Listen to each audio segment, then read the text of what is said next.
Hey, we love that umbrella guy. All right.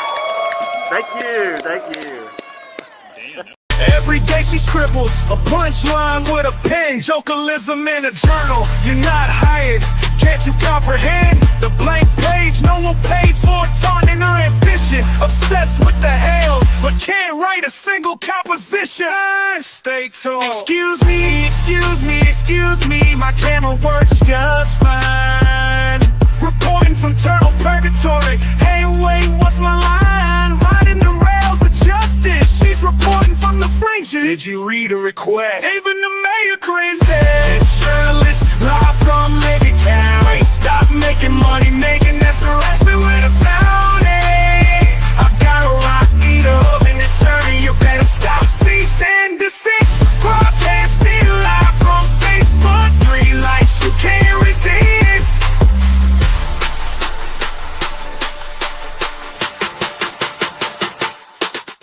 Oh man, dropping those beats today. What's up? Hey there, how's it going? It's been a couple of days, but gotta drop those beats. I'm not convinced that that second part is done yet. I might add to the Jokealism song a little bit. Man, I love that AI. Oh man, if you can't carry a tune, screw it. Get the computer to carry it for you. You just dropped your sick beats, baby. Oh, how's it going, folks? Good beats? I appreciate it. Yeah. I thought it'd be fun. To, I don't know, make a little, have a little bit of laughter at the expense of Turtle Purgatory and, Lynette, the Jokealist, everybody that gets butthurt about you laughing at them. Why not? You know, I like it, especially since we're talking about award-winning, absolutely award-winning singers. Man, last night we were talking about the Jokealist, and one of the things that came up in discussion was where the Jokealist had actually been posting about themselves, where their article singular, again, they hate Megan Fox, by the way. I'm not stunned by the hate, but it's pretty funny. I'd never actually I'd never been curious enough to look, you know what I mean? But I kept hearing all these funny things like The Jokealist is a Billboard World Song Contest winner. I get thinking, well, what's that about? You know, Megan told me about this a few times. I thought, I want to know about it. So I started looking, and I found out that all that award winning, it's all honorable mentions from the Billboard World Song Contest. Okay, now apparently the rules to the Billboard World Song Contest are this: honorable mentions. You have your winners themselves, and then afterwards, 1,500 more people, they get honorable mentions. Now I'm wondering about this too. In poetry, I learned this a long time ago. People like to write. They want to get published. I hate this. If you've ever had this happen to you, this might pop a bubble for somebody. I hate this for you, but this is true. Okay, those big compendiums full of poetry that people get themselves put into. They're like, hey, go out and buy this book full of poetry. Plus, when you submit your poem for $99, you could possibly get in. Well, everybody gets in because they want you to buy the book. They want you to buy these things. And I'm wondering if this is the same thing. I'm wondering with the Billboard World Song Contest, if everybody pretty much that's entering, if you're paying to get in, and when you're paying, if you're getting an award, essentially, everybody gets an award. Therefore, you want to pay for it. Because, the funny thing is, Megan was bringing this up yesterday, and I thought this was actually kind of funny. AI, when it talks about the Jokealist, will bring up the fact that AI, the only reason it knows who this person is because this person likes to talk about themselves. And one of the things that they like to bring up is the fact that, look at all the honorable mentions that they won on the same year. And it's like, yeah, it's probably because they give everybody a participation trophy. And that's okay. There's nothing wrong with that. But holy crap. That's like saying, when I went to New York, they loved me so much they let me ride the subway. And it's like, yeah, no. No, that's not how that works. Again, if you like making music, I like making music with AI. I don't try to sing. I can carry a damn tune to save my life, so I know better.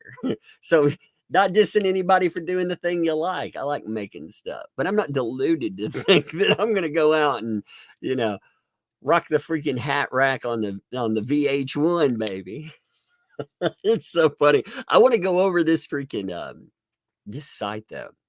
The Jokealist stuff really makes me laugh. And I want to go over. So Megan, we got at the end of the live stream last night, we got to that call in where she can't even operate a link. And Megan was skipping around. I was like, no, I want to watch how bad that is. I've got to see it.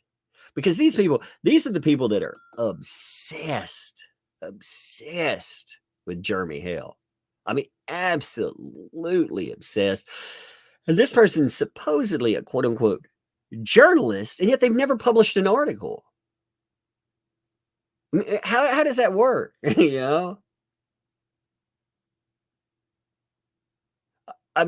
Does making Facebook posts, does that make you, if you get an audience of 3, does that make you a journalist? I'm curious, like, it's kind of like the billboard thing. At what point do you become something or you don't become something? Let me light my cigar and we're going to go over some stuff.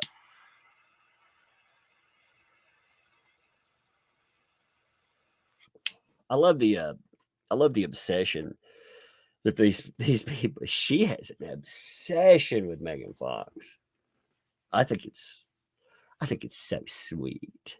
It's so sweet. Megan loves it too.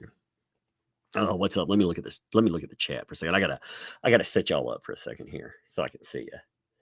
Next live stream we have, I've been waiting for everybody to clear off of the court stuff, by the way. And what I mean is the first court videos. I wanted to cover some. I didn't want to cover them like right on top of everybody. I wanted to see a few lawyers talk about them, and then I wanted to look at them. I want to look at them kind of fresh. I want to give them a few days. So we'll look at those, but I want to look at this freaking site. This is amazing.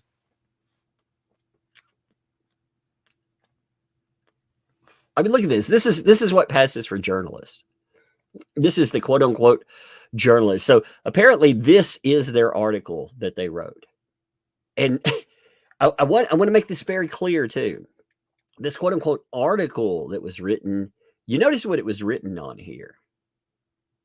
It wasn't written for mainstream media news. It wasn't written for alternative news, indie news, whatever you want to call it. It's scribbled for the blog. It's a blog entry. This makes you a journal now. Journalist. I guess if you keep a journal, you're a journalist. It's kind of hilarious.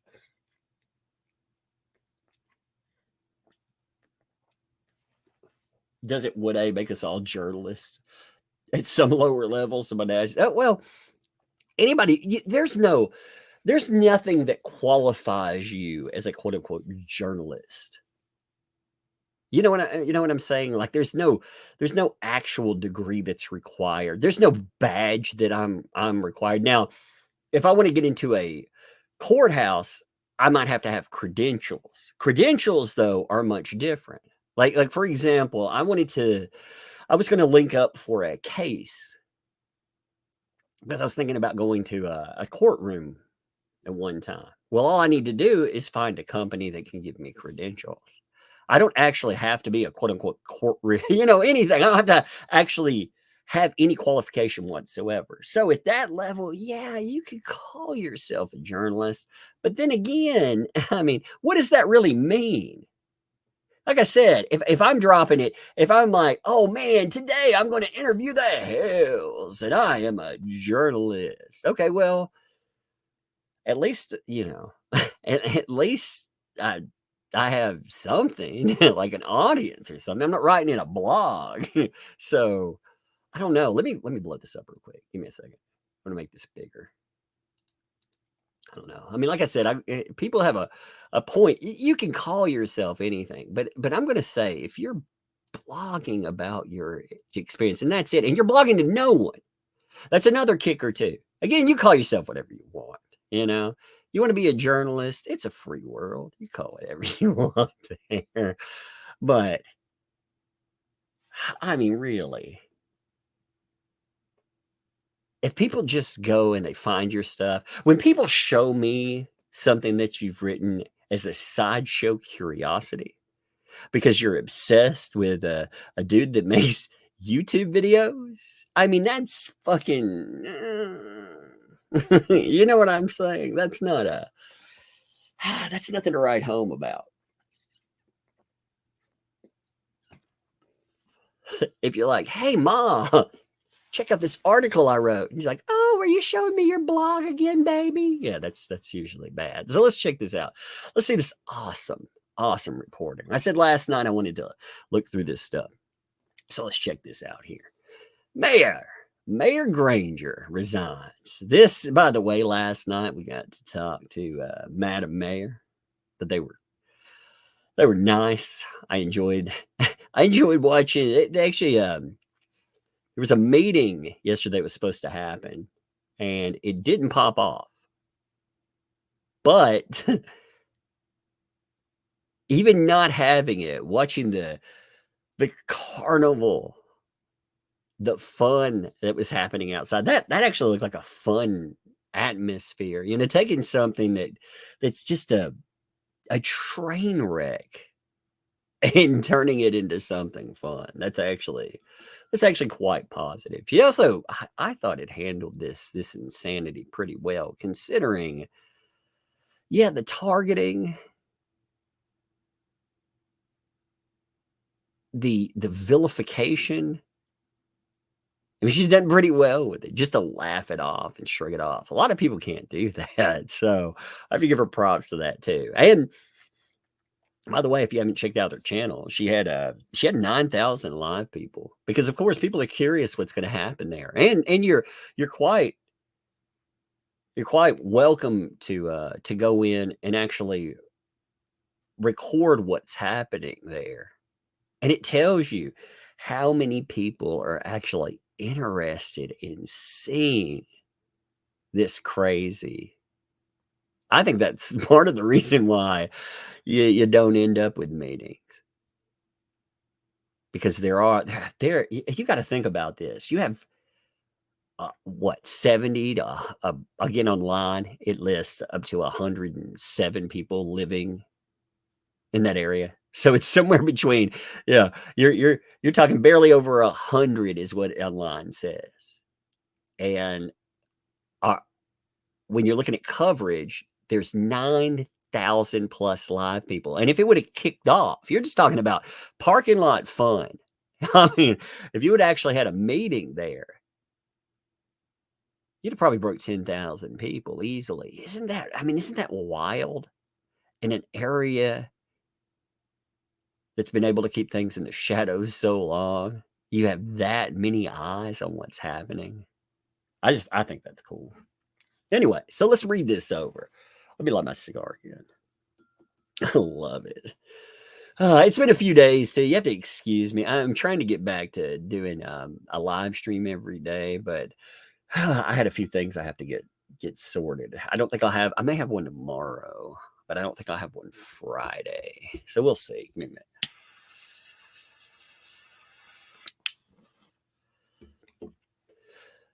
So Mayor Granger resigns, leaving many unanswered questions. Again, only article we'd find by the Jokealist from January 2024. So let's check this out. Now it's interesting.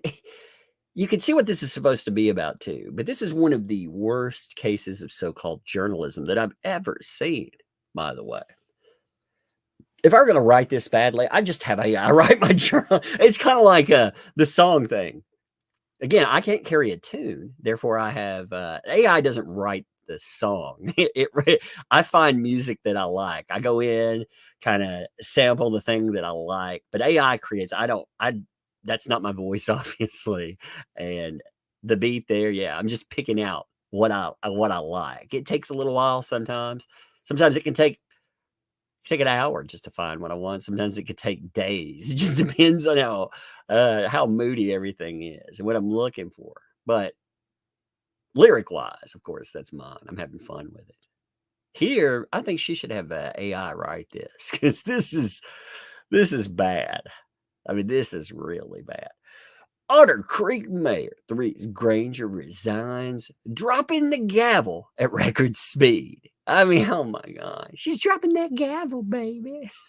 Leaving many unanswered questions and an open 6-month-long public records request unfulfilled. Now, as she said yesterday, she's not the one handling the public records request. And apparently, the Jokealist here, when she was wanting things, she didn't just file paperwork or call once or twice. She would just repeatedly harass all day long, over and over again, wanting to basically, you give me this or else. And what's amazing too is these folks, apparently they don't want to pay the prices that a lot of these items come up. We find out with court documentation or public records. Court documentation is the easiest way to look at this. I'm not saying she's requesting court documents, but when you look at the cost of court documents, yeah, that's a lot of money. It's a lot of money. Like when the Depp Heard case came up, you'll see a bunch of articles talking. If you didn't keep up with that, you'll see a bunch of articles that talk about all of the items that ended up being unsealed by the judge. Some of them were sealed during the trial. Well, afterwards, they were quite expensive. You were talking about thousands of dollars. and you ended up having crowdfunder because of that stuff. Well, these folks, yeah, they want documentation, but they want bargain basement prices. And they actually they want to throw out a really large net when they ask for things too. They're not being very specific about what they ask for. If you want to look at one of the Freedom of Information Act requests, Megan actually pulled one up last night just to give you an idea of how broad some of the questions were. Some of them were for specific items. Some of them were really broad, really reaching, and that's how you get turned down. If you ask for too much, you can either be flooded with documentation that means nothing. It drive the price through the freaking roof, which is one way to do it, or you get absolutely nothing. And on top of that, she was asking questions about just, what happened to computer hard drives? What happened to this? What happened to that during those requests? She was mixing up two different types of documentation. And again, I'm not a journalist, nor do I pretend to be a journalist there. I just cover things I find that are funny. I don't file Freedom of Information Act requests, but you understand what they're for. They're for documentation. It's not trying to grill someone about a subject. You can put a question in there. But when you do that, again, people can drag their feet. They can do whatever. And like I said, the Jokealist just doesn't seem to understand how this stuff comes together. So anyway, continuing. During this time, the town was in litigation. The town was in litigation for a public record lawsuit with the most vocal resident, Jeremy Hale, YouTube star of What the Hell. Oh, you'll love this. I love this. Like, I was reading through some of this stuff. I was like, oh my God, some of this is so good. It's so poorly written. And on top of that, you can just feel the obsession. It's like, this is good stuff. Who will be next in the new administration to put on their running shoes? Well, the new election need to fill a full house of empty seats. Soon after, on January the 16th, Vice Mayor Jim Patchett canceled the monthly town hall public meeting for the entire month of January through until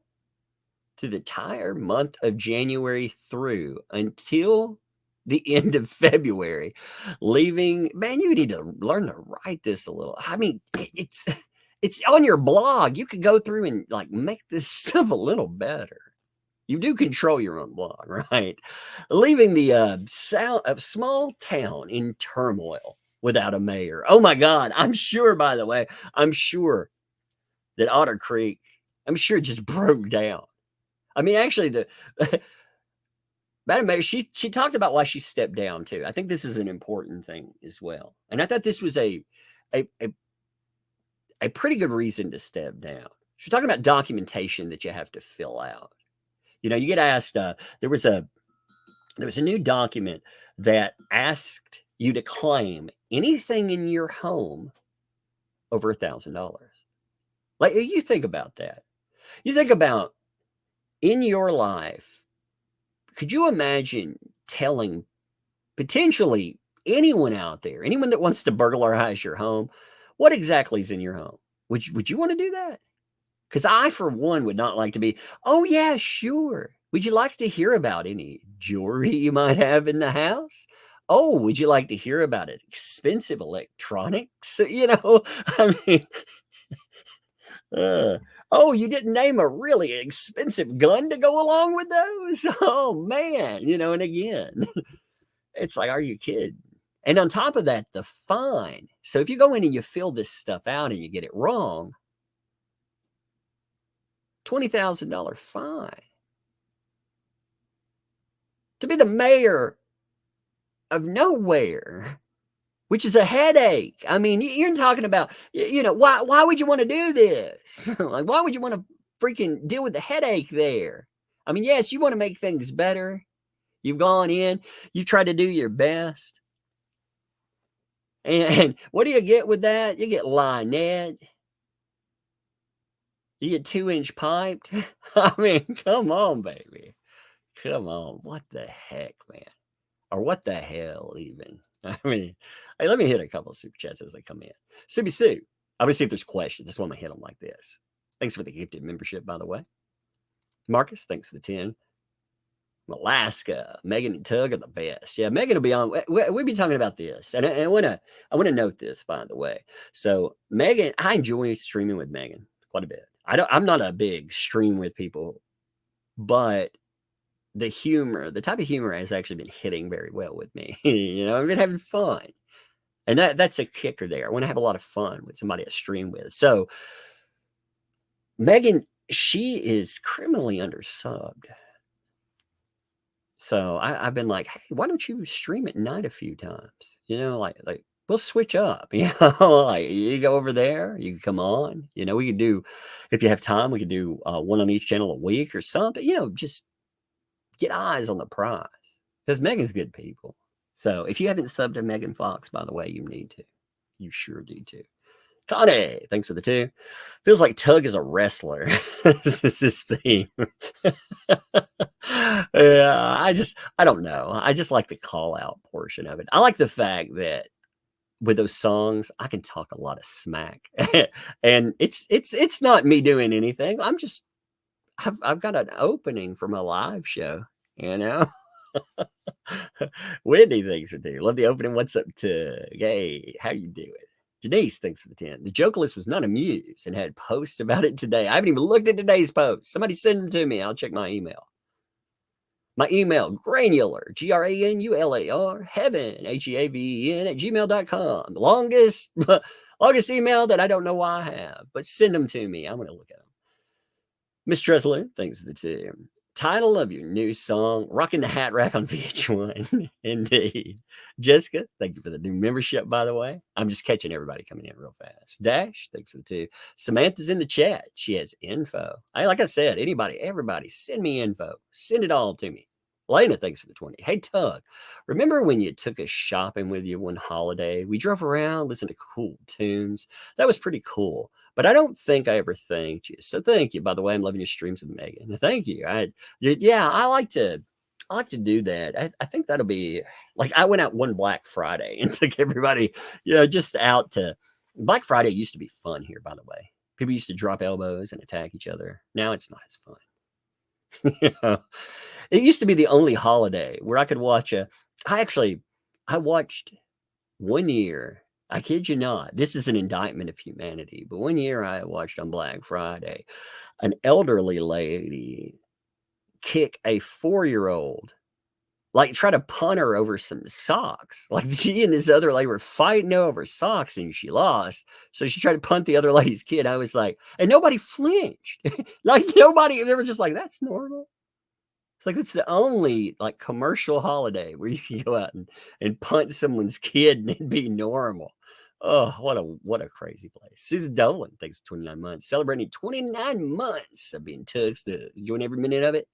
Sending hello to Lug and Bug as well. Thank you. I appreciate you. For real. Thank you, Susan.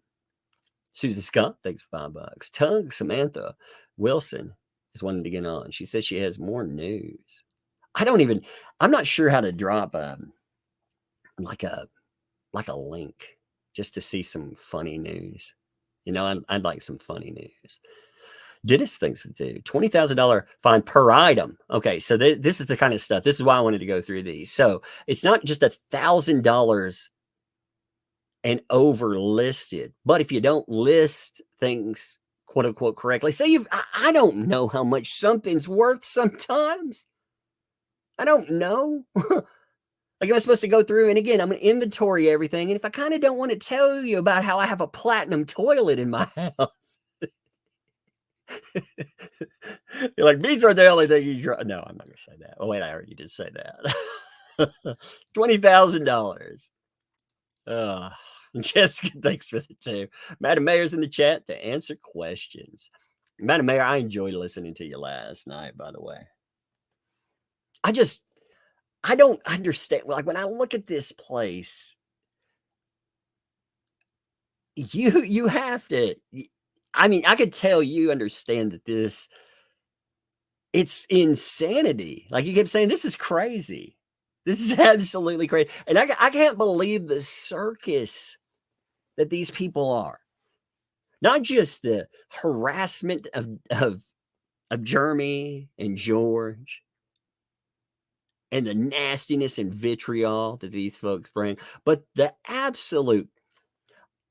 clown show. I was like, look at these lunatics with their bright red noses and big floppy clown shoes. I mean, Lynette and the Jokealist. I mean, all these people are crazy. They're fucking crazy. Anyway, the municipal board work is performed in meetings held open to the public for transparency. Meetings are subject to several state and local procedure requirements. Why would you put this? Including the political climate of the locality. I mean, wow.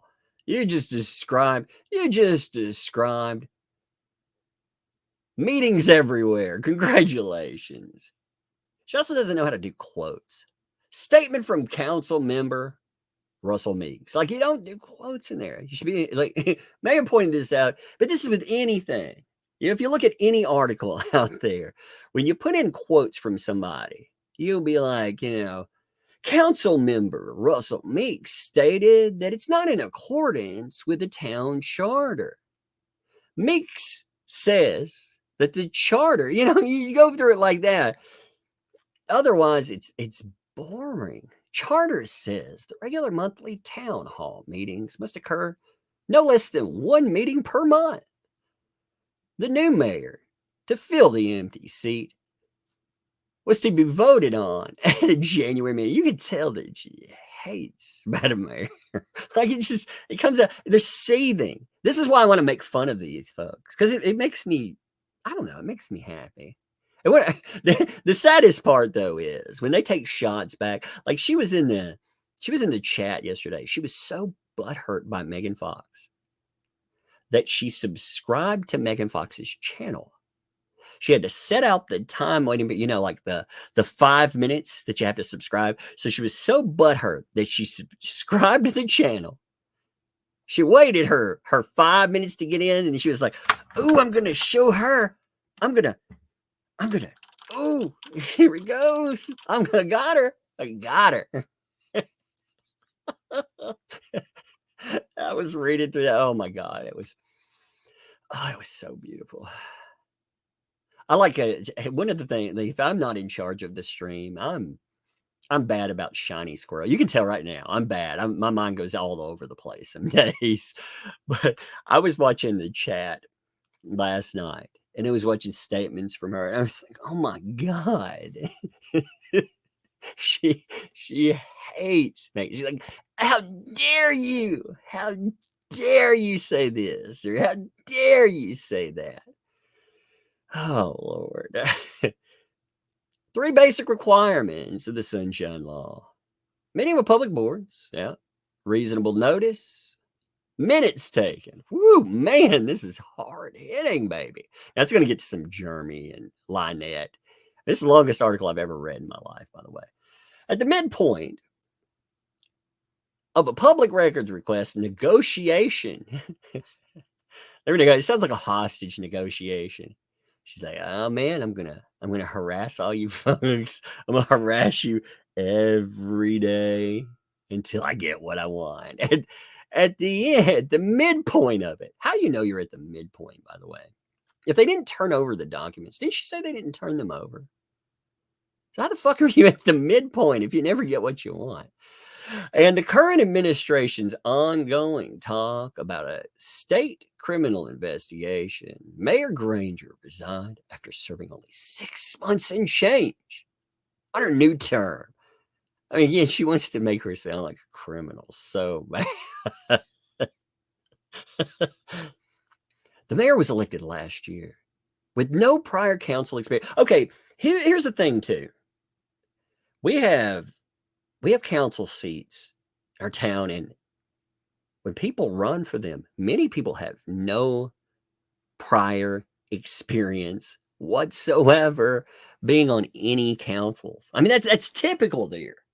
That is the norm. You have some people, they're retired, bored, known, so they've been on there since forever. But a lot of new people, especially when they come in and they want to change something, they may come from many different backgrounds. They get motivated. They go out and they take somebody else out. I mean, again, that's typical. So it's strange to put that there. Oh, you don't have any prior. What the hell? Like, what are you going to get with prior council experience? Like, what does that give you? Anyway, after she was sworn in June 5th, 2023, all town hall business has been left in the hands of Vice Mayor Jim Pageant, the clerk, 2 remaining council members. Oh, look, there's Russell Meeks. There's a lot of talk and good spirits among residents as they look forward to a new mayor. Some have suggested Russell Meeks. I love listening to Jeremy yesterday when he heard some of this stuff. We only got about right in here, and everybody gave up. And I'm like, no, I can't give up on this article. I've got to see where it goes because I saw some of the fun, juicy stuff coming up later on in here. And again, though, if you're getting paid by the word, I might write something that sounds like, I might be like, AI, can you write me a 85,000 word novel? But holy God, man, this right here. Like when people that are making fun of you are like, yo, I'm giving up on this article. That's not good. Oh my God. Oh, Samantha. I'm not sure. Let me check something. If you're on, let me look real quick. Let me find something real fast. Let me see if anybody's messaged me there. Let me see. Give me 1 minute. Samantha there. All right. Can I let you on? Yeah, sure. Why not? Give me 1 second. Give me a second. I'll send you a link. Okay. 1 second. I don't want people to copy my link here. So yeah, I did this. What are the early things that I screwed up on? I'm going to mail it to you. Give me 1 minute. Okay. 1 second here. I know this is high tech right here. Tag. All right. Somebody sent me some statements too. Okay, let me people mail me the craziest stuff. Oh no, she's butthurt about me today. Oh, Tug Thug. Here, I'm coming back to this article, but look at this. This is really funny. Apparently last night, somebody got really butthurt and they were posting. Somebody sent me this because we were making fun of the choo-choo train of justice. Check this out. Oh my God. March 19th, 2024. Groupie Fox. She's a groupie Fox. And Tug Thug had another party on their groupie cash train. Yeah, by the way, if you'd like to be on this groupie cash train, make sure that you get on here. In fact, if you're really bored, go to ThatUmbrellaGuy.com. There might be a cool shirt with That Umbrella Guy hanging out on the hat rack. I'll show you in a minute. Groupie cash indeed. Getting on this groupie cash flow.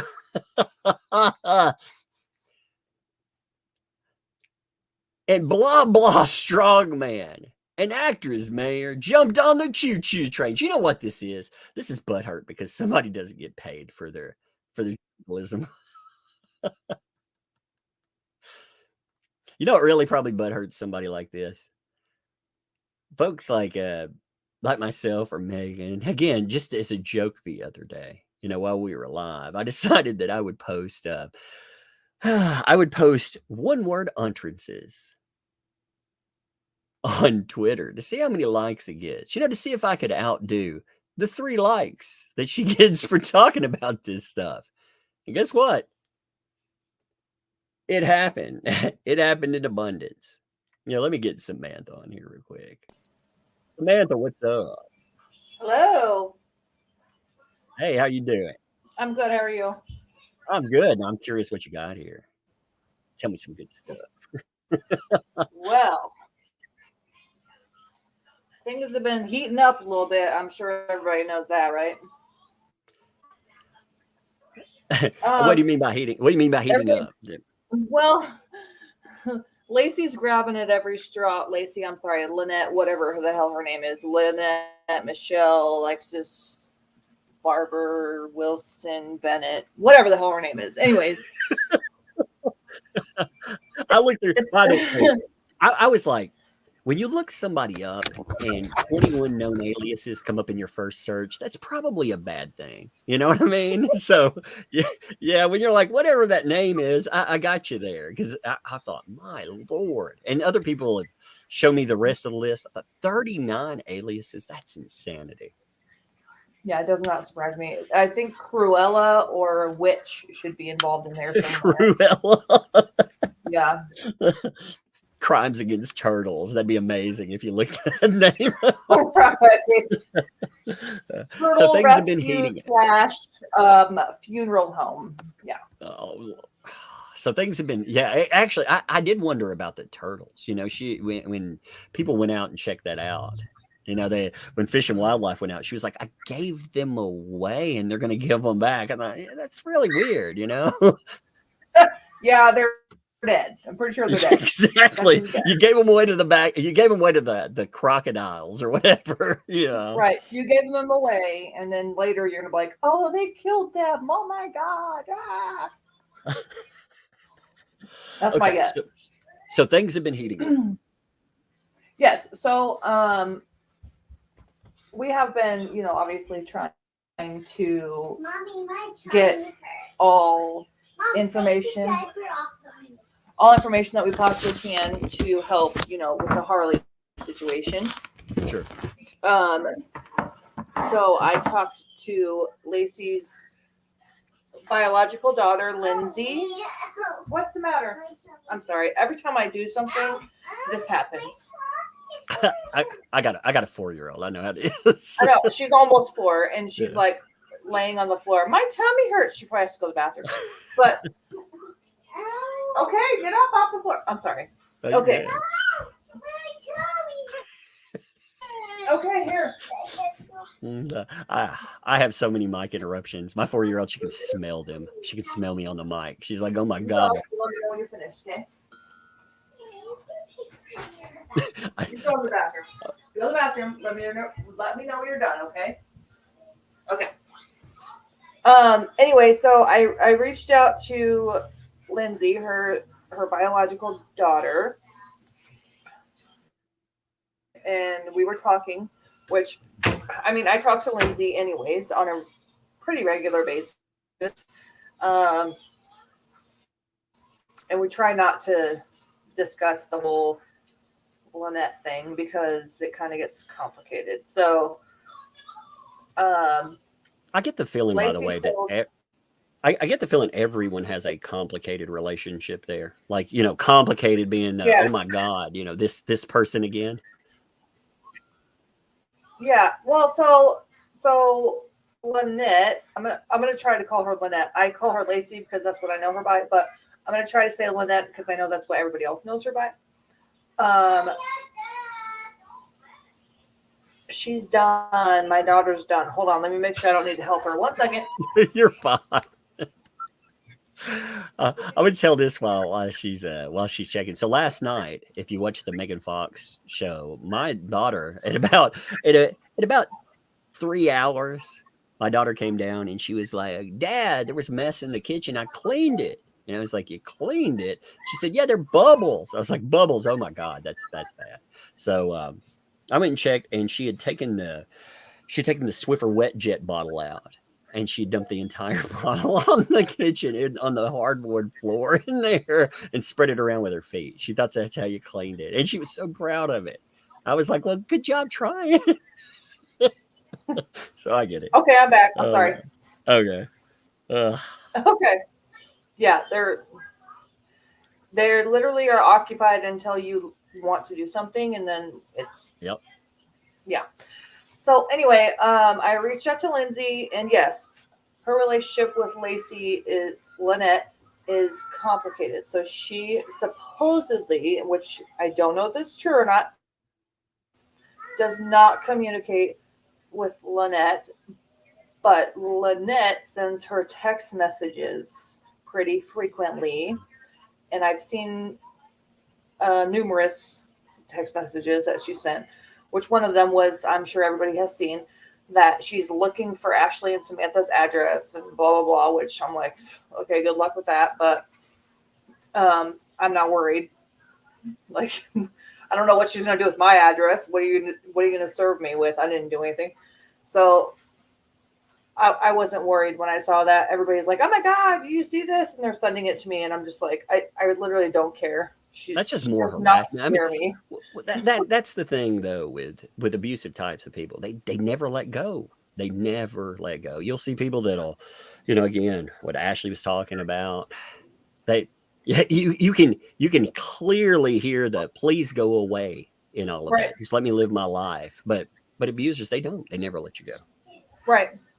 Yeah. And I mean, with Ashley, I think that she still thinks of Ashley as this timid little girl. Well, recently, Ashley kind of, after what I'm about to tell you, Ashley is trying to back out of the whole situation. And I'm like, no, you can't do that now. Like, you have to stand up to her. You have to, do what you said. And that is be the strong person that you are and not be scared of her. Like, she's so exposed that she's not going to do anything to you.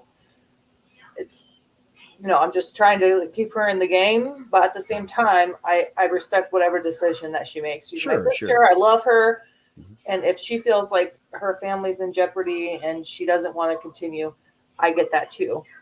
She has a lot of support too. I hope she realizes that. Again, that 100 is basically what I told her. So. Yeah, I mean 105 just on this chat, and Jeremy made video talking about stuff too. But for a live, lives, it depends. But there are 105,000 eyes that were on that one. So I mean, a lot of people are interested and overwhelmingly supportive. Right, and I feel like Emmett's up there. I'll go. Okay, go get your shoes on and your coat. I don't need my. I feel like she's on the edge. So she's seen what Lynette did to her own daughter, Lindsay. She took her kids. She got her kids taken from her. She had the FBI involved. They said that they coached the kids to say that they were sexually abused and that they were physically abused. And I mean, they had these very invasive medical examinations on children. I'm talking at this point, they were probably, I don't know, the youngest was probably like 6. I mean, if you can imagine what kind of procedure that is, to see if a female or a male was sexually abused at that age. Yeah. So she's seen what she's willing to do to try to get children away from their parents. Right. Here you go. Sorry, I gotta get her coat on, and then she's gonna go not by that fire out there. Okay, go. Okay. Okay. Sorry. But Ashley has witnessed that. She knows what Lynette is capable of. And no, you can. No, I can't. Oh my goodness gracious. Like I said, she was literally content before I got on here, and then all of a sudden it's like, I want this, I need that, I gotta poop. Like, what is going on? What I'm actually glad to hear though is that parents they every parent deals with this, not just me, because like I said, I'm middle of lives. I'm like, yeah, sure. Hey, here's a lollipop, please. Can you go play with a toy or something? Like, here, just a second? Do something that's gonna entertain you for like 10 minutes. No, but when you're But, talking about when you're talking about this retaliation too, I do hope that I do hope that it's known. You have a lot of people with a lot of background, journalists, again, lawyers, and whomever. If there's retaliation using governmental services like that, there are a lot of eyes on this. So if that happens, that would be that's a terrible thing. I'm not saying anyone should have to go through. I wouldn't want anyone to well, go it through has that. But she happened, and doesn't. that's why I Yeah. wanted to come on to your Yeah. life, because literally it's happening. So allegedly, I'm going to say allegedly. I don't want to minimize anything if this actually happened. I don't. Sure.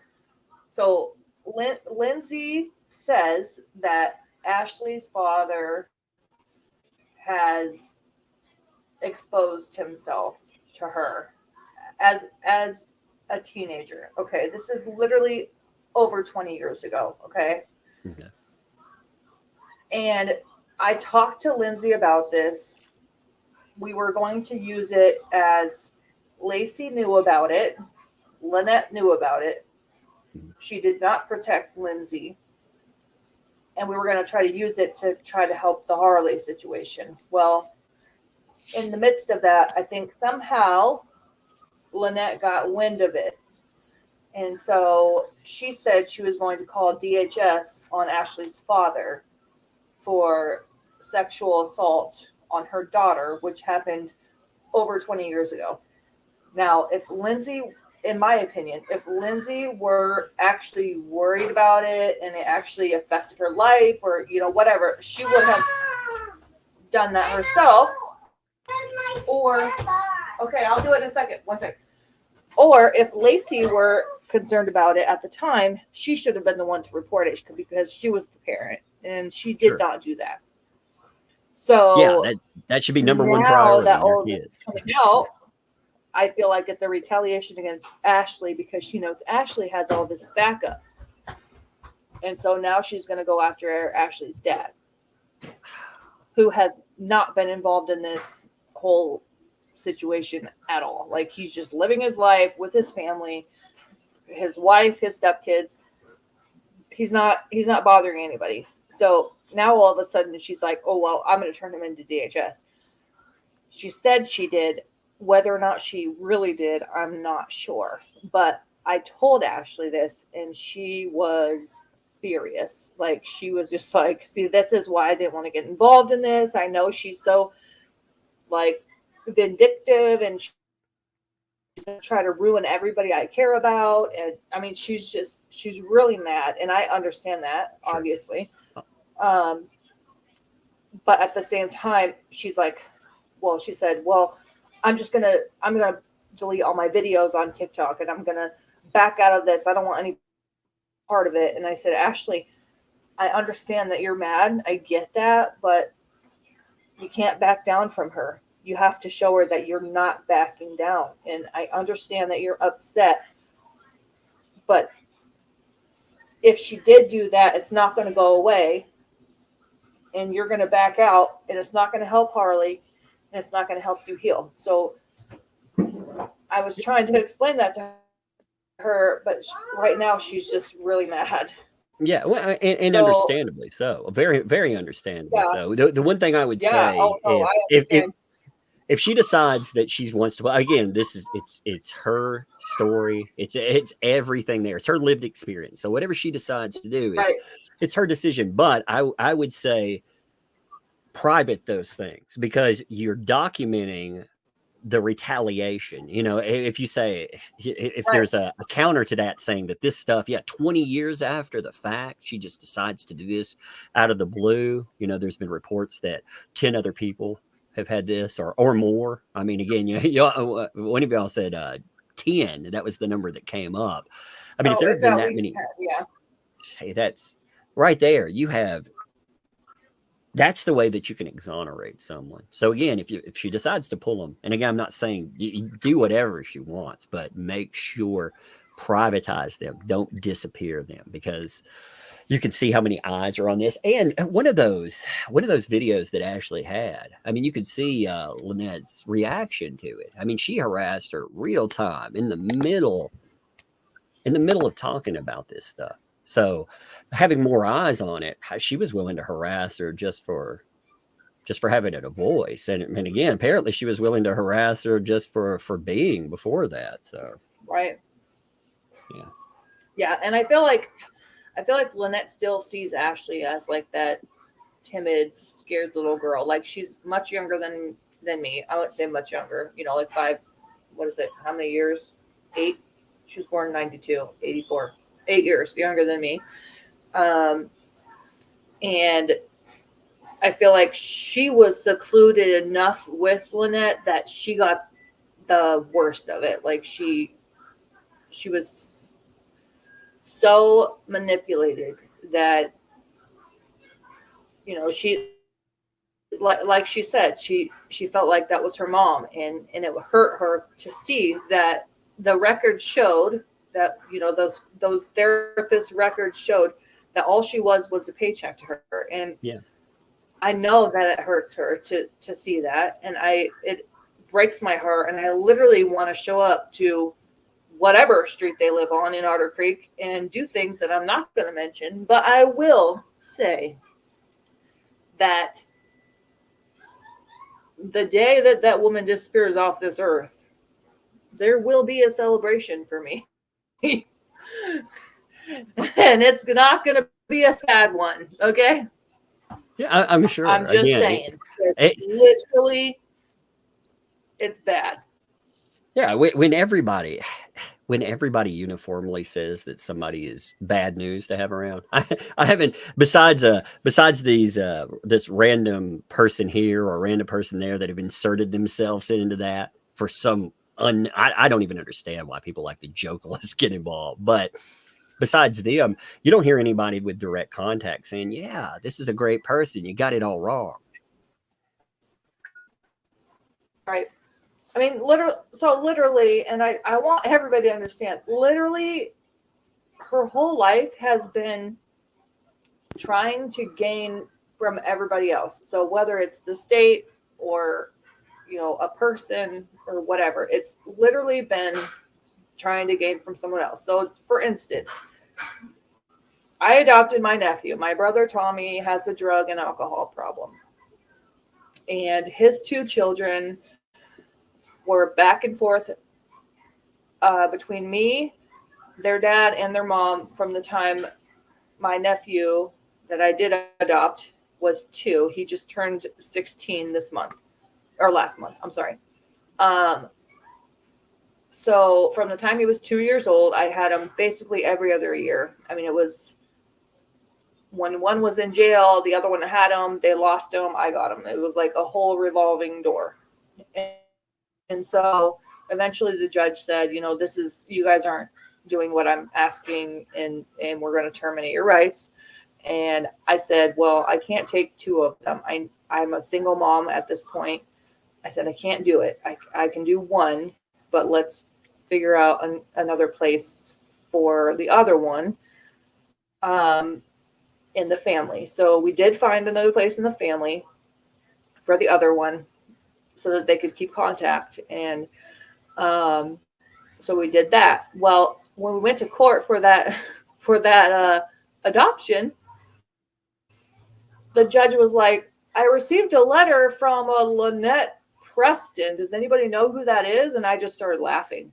Literally, I started laughing, and he's like, so you must know who that is. I said, yeah, I do. Do you know what it's about? Like, what in regards does she have to do with any of this? She literally had not even met these children ever. She found out that they were going to be up for adoption through the grapevine somewhere. And she wrote the judge telling them that she loved them. They're her grandchildren and she wants to adopt them. Literally, the judge looked at me and goes, so what does she have to do with this? I said, nothing. She literally just tries to get children from people to get money from the state. And that's what I told him. And he goes, okay. He set the papers aside and goes, well, we'll continue now. He didn't even read it. He was like, I was just like, what on earth? Like, she hadn't been around the whole time. I had been taking care of these 2 children as a single mom with my own 2 children. And these are, I'm talking children that have ADHD, depression, anxiety. I mean, it was bad. Like, as a single mom with 4 kids, and then having that on top of, like, it was hard, but I always thought, this is the right thing to do. I don't want these kids to be in the system. That's not okay for me. Like, I can't live with myself, like I just couldn't do it. So I suffered because I wanted them to be safe and know that they were safe.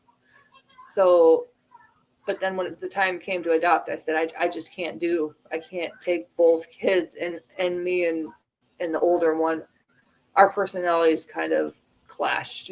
Like, he was very much more like, I'm in charge and I know everything. And he was constantly arguing with me. And I was like, yeah, I'll take the little one, but I can't take that one. Like, not with 2 other children. So that's what we did. I adopted Harley. Yeah, Harley is the name. Imagine that. Anyway, Harley is his name, and then Tristan is the other one, and he was adopted by his mom's aunt and uncle, and I mean, it went on from there. But yeah, like I said, she literally sent a letter. I think it was like a 2 or 3 page letter about how she wanted to adopt them and she loved them and it was her grandchildren and da da da da. Ridiculous. Yeah, she's actually not supposed to do that either. That's not procedural. She's not supposed to send a letter to the judge. Yeah. So of course the judge is going to be like, what the heck? Yeah. Yeah, he was so confused. He's like, this letter's from Lynette. I'm like, oh my God. And I just started laughing. I mean, I literally, what else was I going to do? I didn't know what to do. I was just laughing. I was just like, oh my God. And then he looked at me and goes, you must know who that is. And I was like, yep, sure do. Have any of you documented? Have any of you documented all of this insanity that's gone on through the years? How many of y'all written it down so you can keep up? Again, one day it might be more than just lived experience. You might actually need to be able to turn back and say, look at all this insanity that comes from this one woman. No, I don't think anybody has documented it. I mean, I haven't, just because I don't know. Like, mine wasn't as intense as like Ashley per se.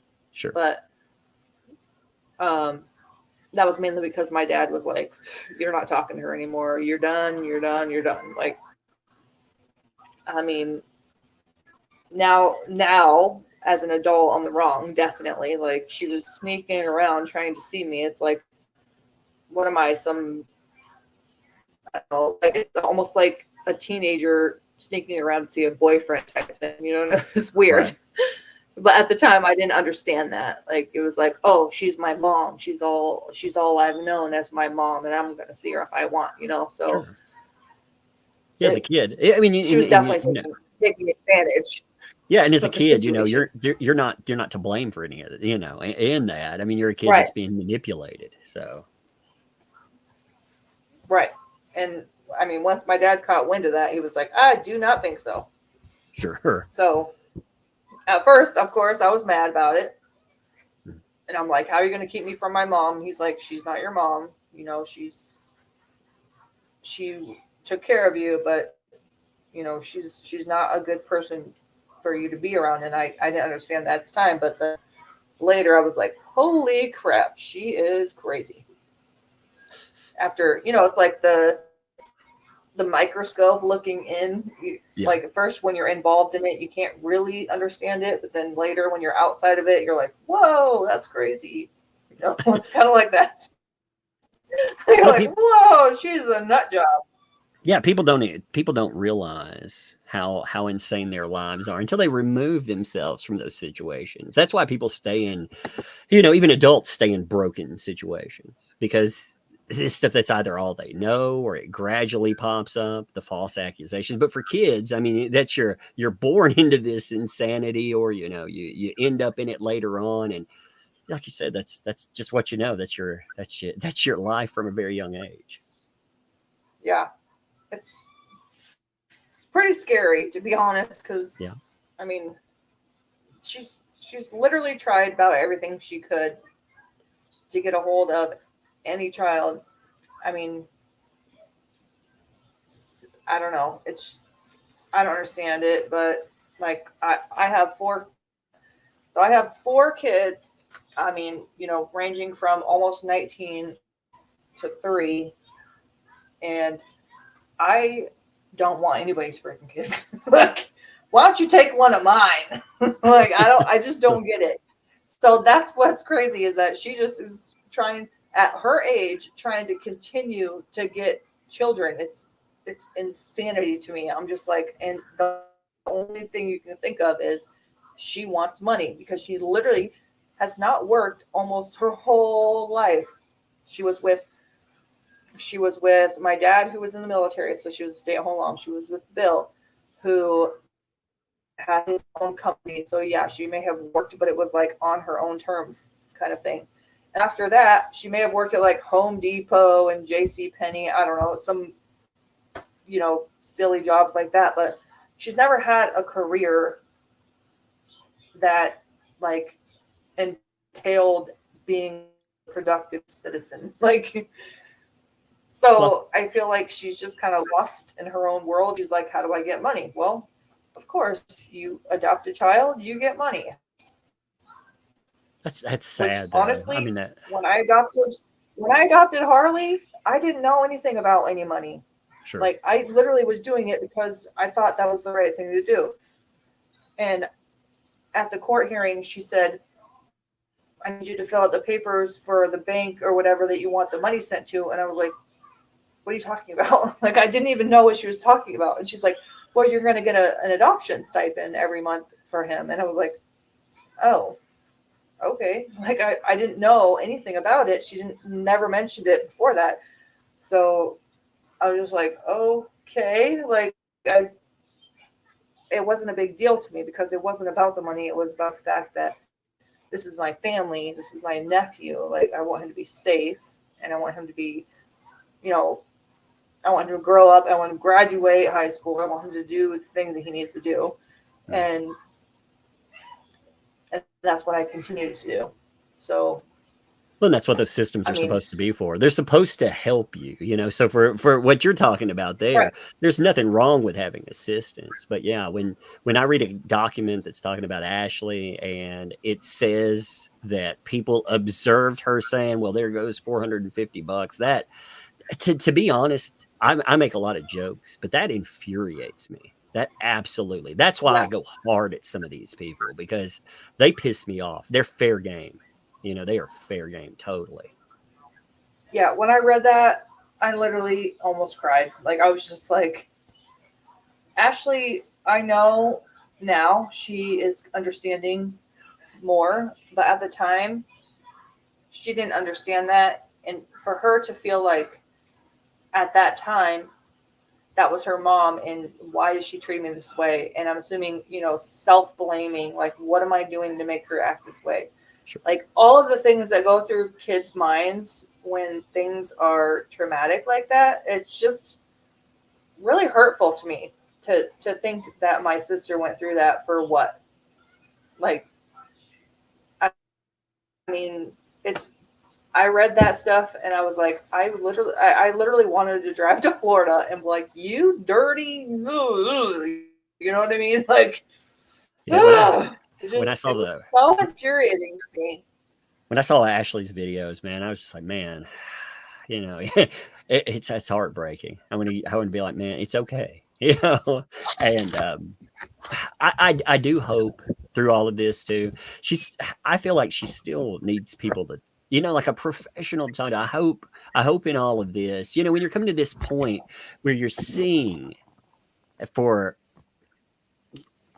I'm not going to say the first time, but when you get to the point where you're feeling like you need to talk about this, you can have catharsis. You can move on somewhat. You can see her drawing back to the past. That's trauma. You're going back to trauma, and all the people online. Again, she has plenty of support, but she Right. probably needs a professional to talk to as well. I hope she does talk to a professional. Well, she doesn't have insurance, so she doesn't go even to the doctor. She was literally really sick just Well, a few days it, ago, and if she she wouldn't needs to even go know to the about that doctor. stuff, there are ways to see someone without it costing money. Like most places operate on sliding scales. If she does need information about that, again, I'm in mental health. I could talk to her about how to do that. So if she does need a support, and I would recommend that for sure. For anybody that's been through all of this, and when a court evaluates, they are there to evaluate and to make best decisions for you. But in the aftermath, there's no follow up with people getting you with somebody to support you, especially in your adult years when you're trying to finally figure out and move on. So again, if she needs some assistance in trying to get to that, I mean, I'm all ears, and I'll help in any way that I can to get her to somebody. Again, not to cost her any money. Or hell, if you need to do that, I mean, again, like if she wants to go somewhere, I find a way to get her to somewhere, even if it costs money. If she needs that help, there are plenty of people out there. Again, they're seeing this, and that could be something good that comes out of this. Yeah, after being with Lynette, I mean, we were in therapy all the time because she could find a problem with every child she raised. But I didn't really believe in therapy and all of that. But sorry, I'm going to try to say this without crying. I suffered with anxiety for a long time, and I didn't know where it stemmed from, but my son, my almost 19-year-old, is a twin, and his twin died at 2 months old. And I never seeked help for that.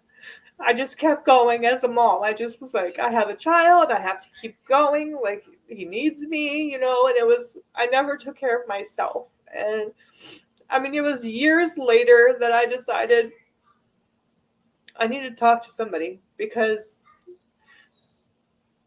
nobody wants to talk about that.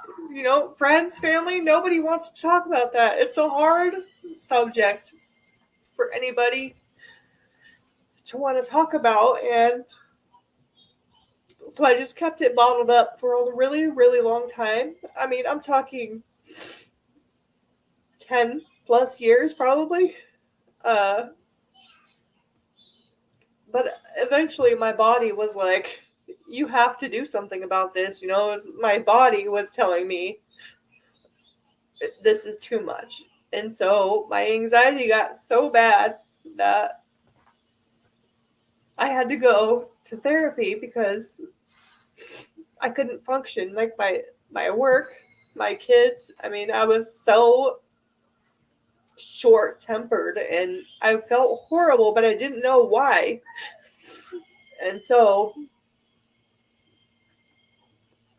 I decided to go to therapy, and I met this amazing therapist, and I felt like I was doing a lot better. And then she freaking moved, of course, because that's what happens, right?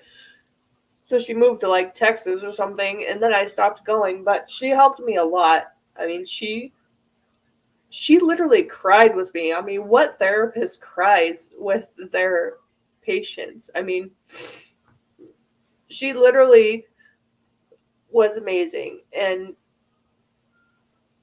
she helped me a lot to understand like how I was feeling and stuff. But it was hard for me to go to therapy because throughout my childhood, Lacey pushed therapy on about everything, and we didn't even know why. Like, it was therapy for this. I mean, I don't know. Everything was our fault. We have problems, we need to go to therapy because we have problems. Well, it wasn't our problems. It was us dealing with her. Sure. So it was not the same. So it was hard for me to actually seek therapy. But when I did, I was very glad that I did. And finding the person that I did was amazing. But then, like I said, she moved. And then I tried this other lady, and she was not what I was looking for at all. So then I just stopped going. I was like, well, I guess I'm just going to deal with it from here on out. I don't know. What's first of all, it's okay to need help. It is. It's okay. It's okay to hurt.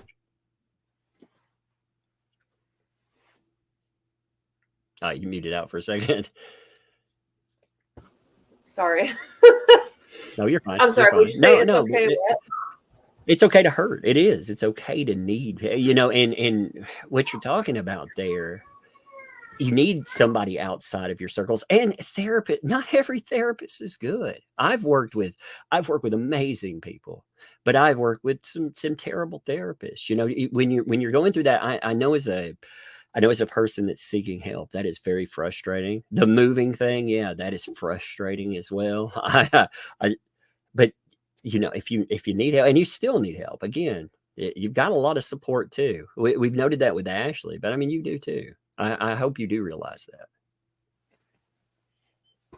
Yeah, we appreciate all the support. I mean, it's been a long road for everybody that's been involved in her life. I'm sorry if you hear any screaming. Those two are fighting over chocolate. I am so sorry. Oh, you're good, man. My kids last night, I heard one of them yell down the steps and saying, "Dad, she's chasing me with a paint roller." I was like, "Not a paint. What's going on?" So yeah, it's all good. It's all good. Yeah, it's interesting, isn't it? Yeah, well, and it's fun. Sometimes it's a great diversion too. And here's another thing: you learn from the negative people about what shouldn't be there. So as a parent, when you look at those situations, I think sometimes the horrible. I wouldn't wish it on anyone, but when you've gone through horrible things, you know how to remedy that. Not to let that, not to be that, but not to ever let that near your kids. You become very protective of it. For sure. I agree. 100%. And then, like I said before, I know people say, well, why did your dad stay with Lacey for 10 years? Or, why did Bill stay with Lacey for this long? Well, Lacey doesn't show her true colors in a month or 2 months. Like, she will ride it out until she can't anymore. And then she'll start showing who she truly is, which is a vindictive, manipulating person. I don't know. She's so, like, I read some reports just a few days ago. I was trying to get some stuff together to help with the case with Harley. And my mom has a stack of paperwork, and I'm not sure if I should be saying this on here because, I'm sure there's some people on here that are going to run back and tell her, but whatever. Yeah, it definitely.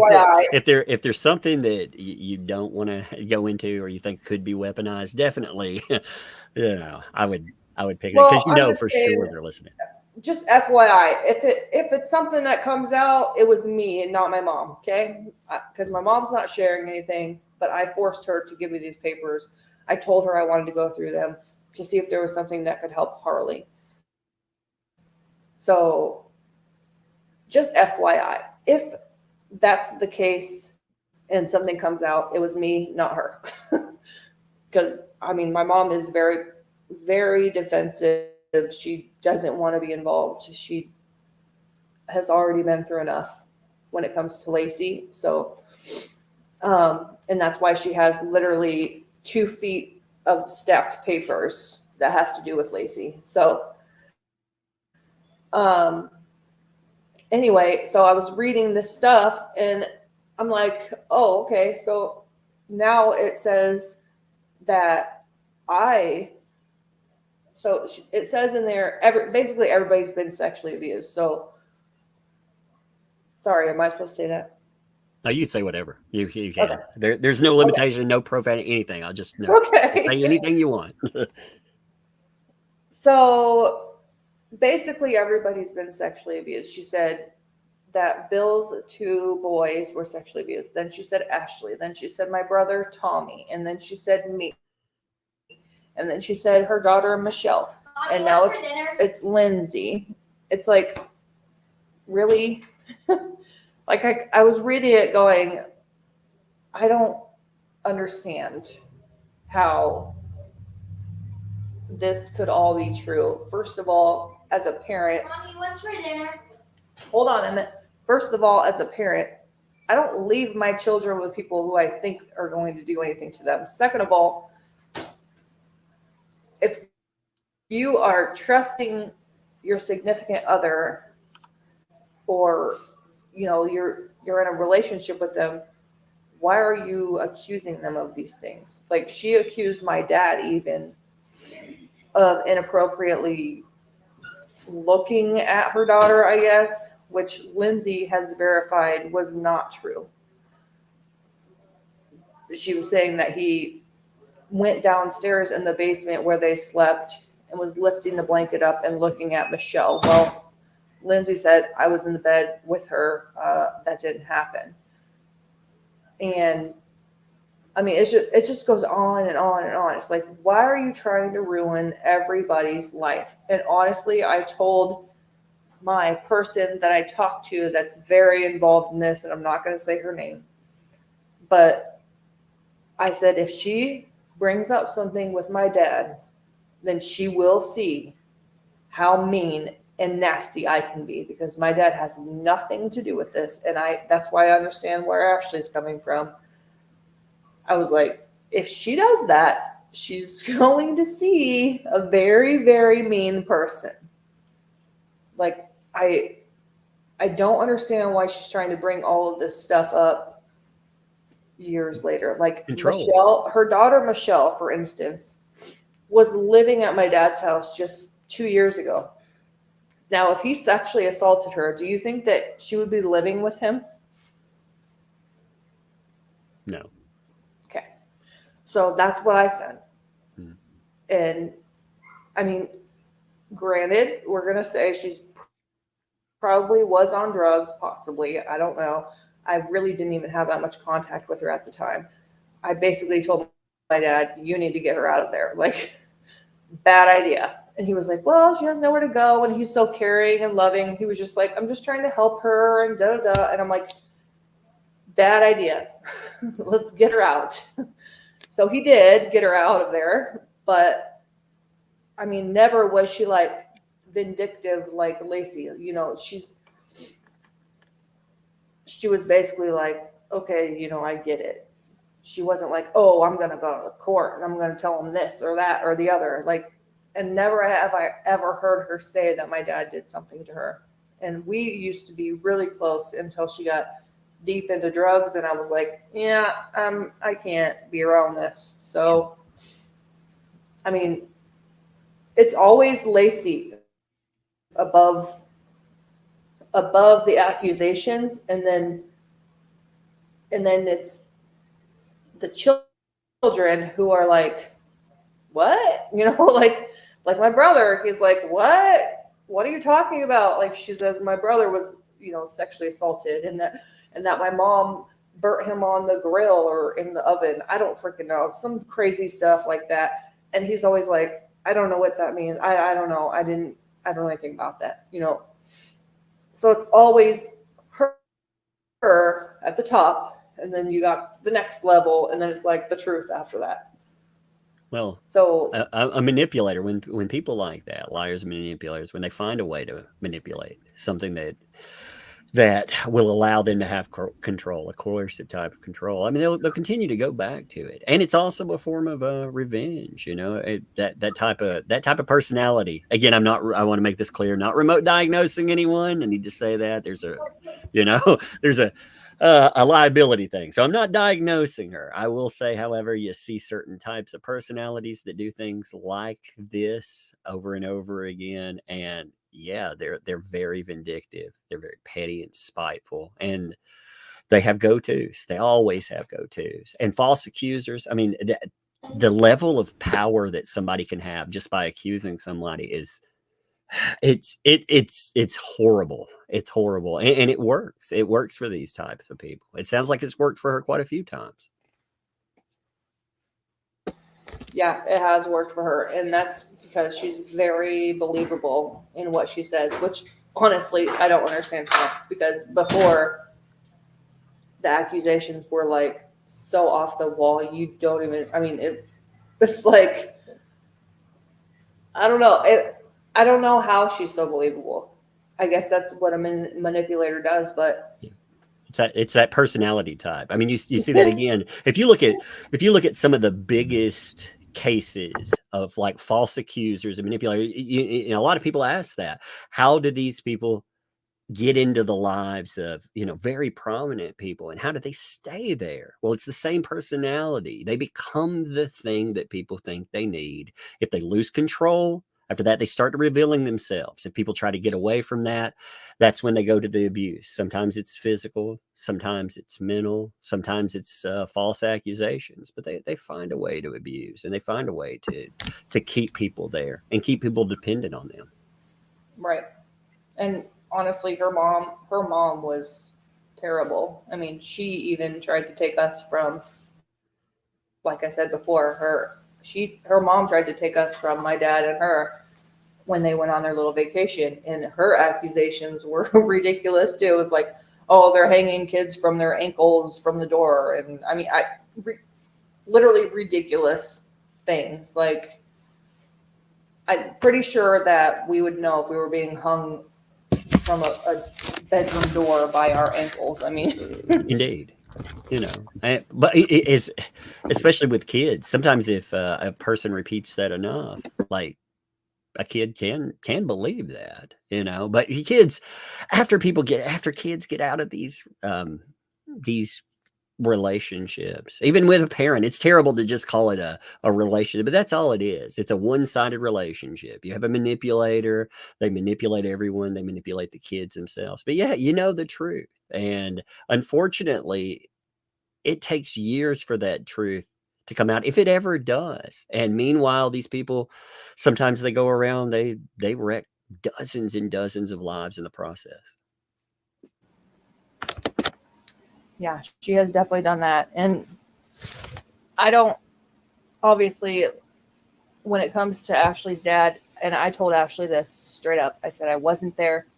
I don't know what happened. I don't know what the truth is. Sure. But Ashley has built an amazing relationship with her dad, and he works hard to take care of his family. And I just didn't want to bring him into the mix, which was something that was brought up, was to have Lindsay talk about what happened to her. And I told them, I said, I don't want her dad to be brought into this. But now that Lacey has supposedly called DHS on her dad, I talked to Ashley about it. And I mean, like I said, she was very upset. She's like, basically said, oh, great, now my dad's going to hate me. And, you know, he has, you know, his family, and it's just going to go bad, basically. And hopefully that doesn't happen. And I'm hoping that she was just blowing smoke and she didn't actually do that, because I mean, 20 plus years later, like I said, if Lindsay was so traumatized by it, she should have been the one to report it. She was a teenager at the time. She's an adult now. And in Iowa, I don't think there's a statute of limitations for that. And it shouldn't have been Lacey that did that. She did it out of either spite for Ashley, which is my guess, or she's trying to do it to gain some sort of recognition that she just found out about it and she's just this good parent. Well, she didn't just find out, she knew about it at the time. And Lindsay has already verified that with me, that she knew. And it's just sickening that she's going to continue to try to ruin everybody's lives to try to gain something out of it.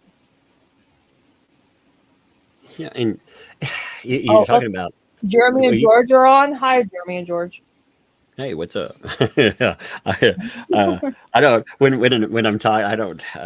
I don't watch the chat as much. I watch it on my phone too. Because I have that rural internet. If I actually pull it up while we're talking here, we wouldn't have a live stream anymore. So right, yeah, just die out. It'd be like right. we'd sound like robots the whole time. So. But no, when you have a person like that, they know what your weaknesses are. They know what they can manipulate. They know about the people you care about, and they'll go after that. Absolutely, and that's why they do it.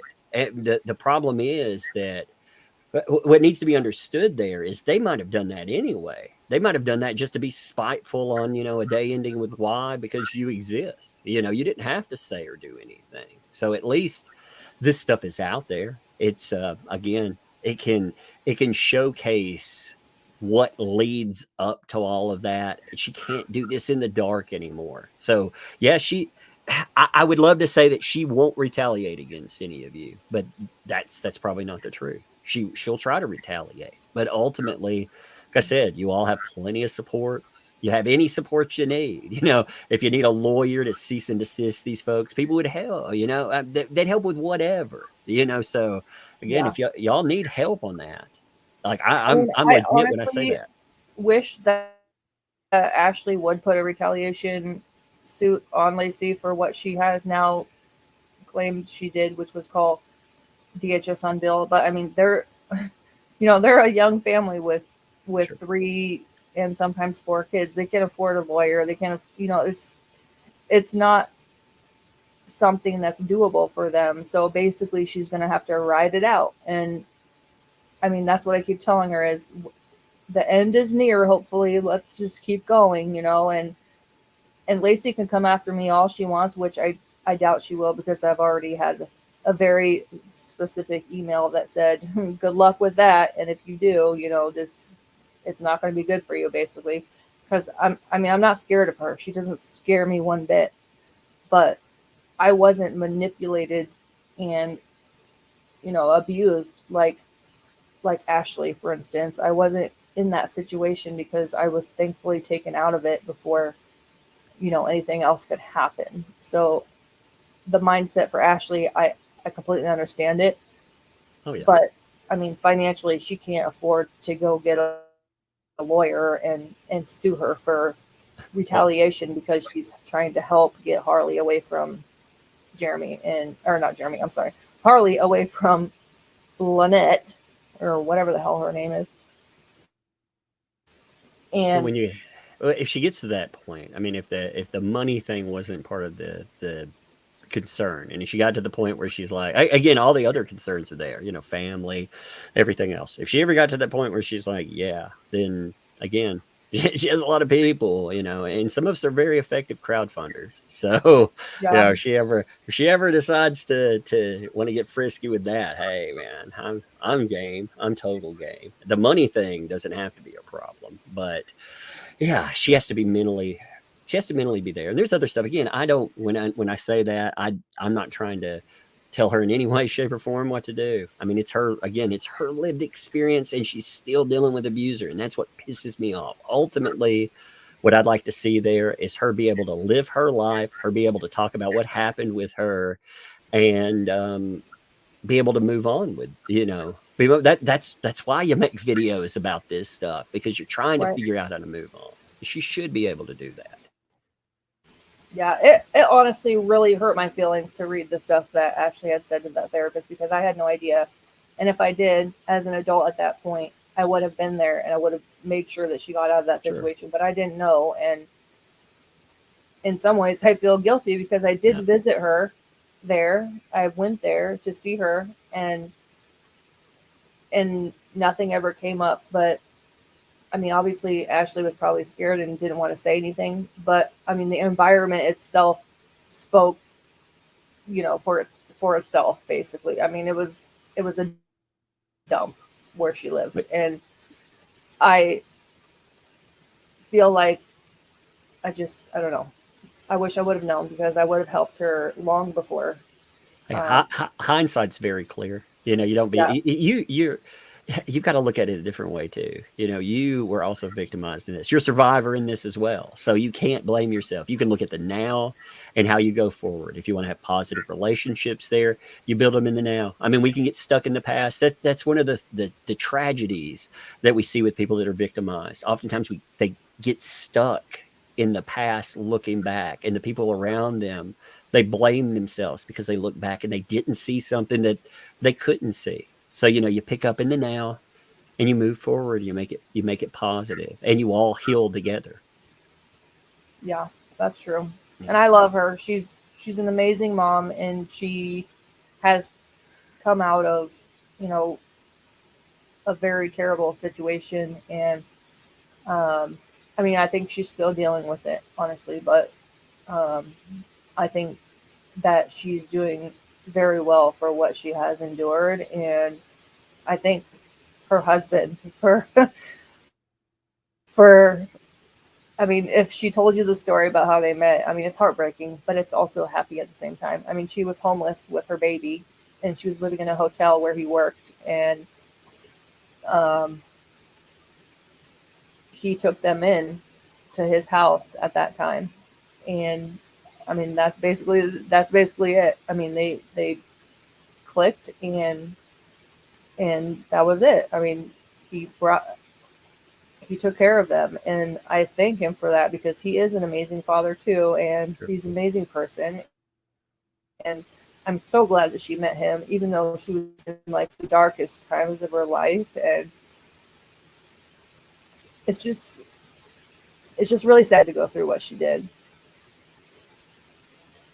But I mean, like you said, when you look at it there, sometimes in those moments, when you hit that bottom rung, you find real support. You actually, and you value what you see, and you see the people that value you too. So it's great. I'm glad that she found a family in that. And that again, you look at the now, building, going Right. forward.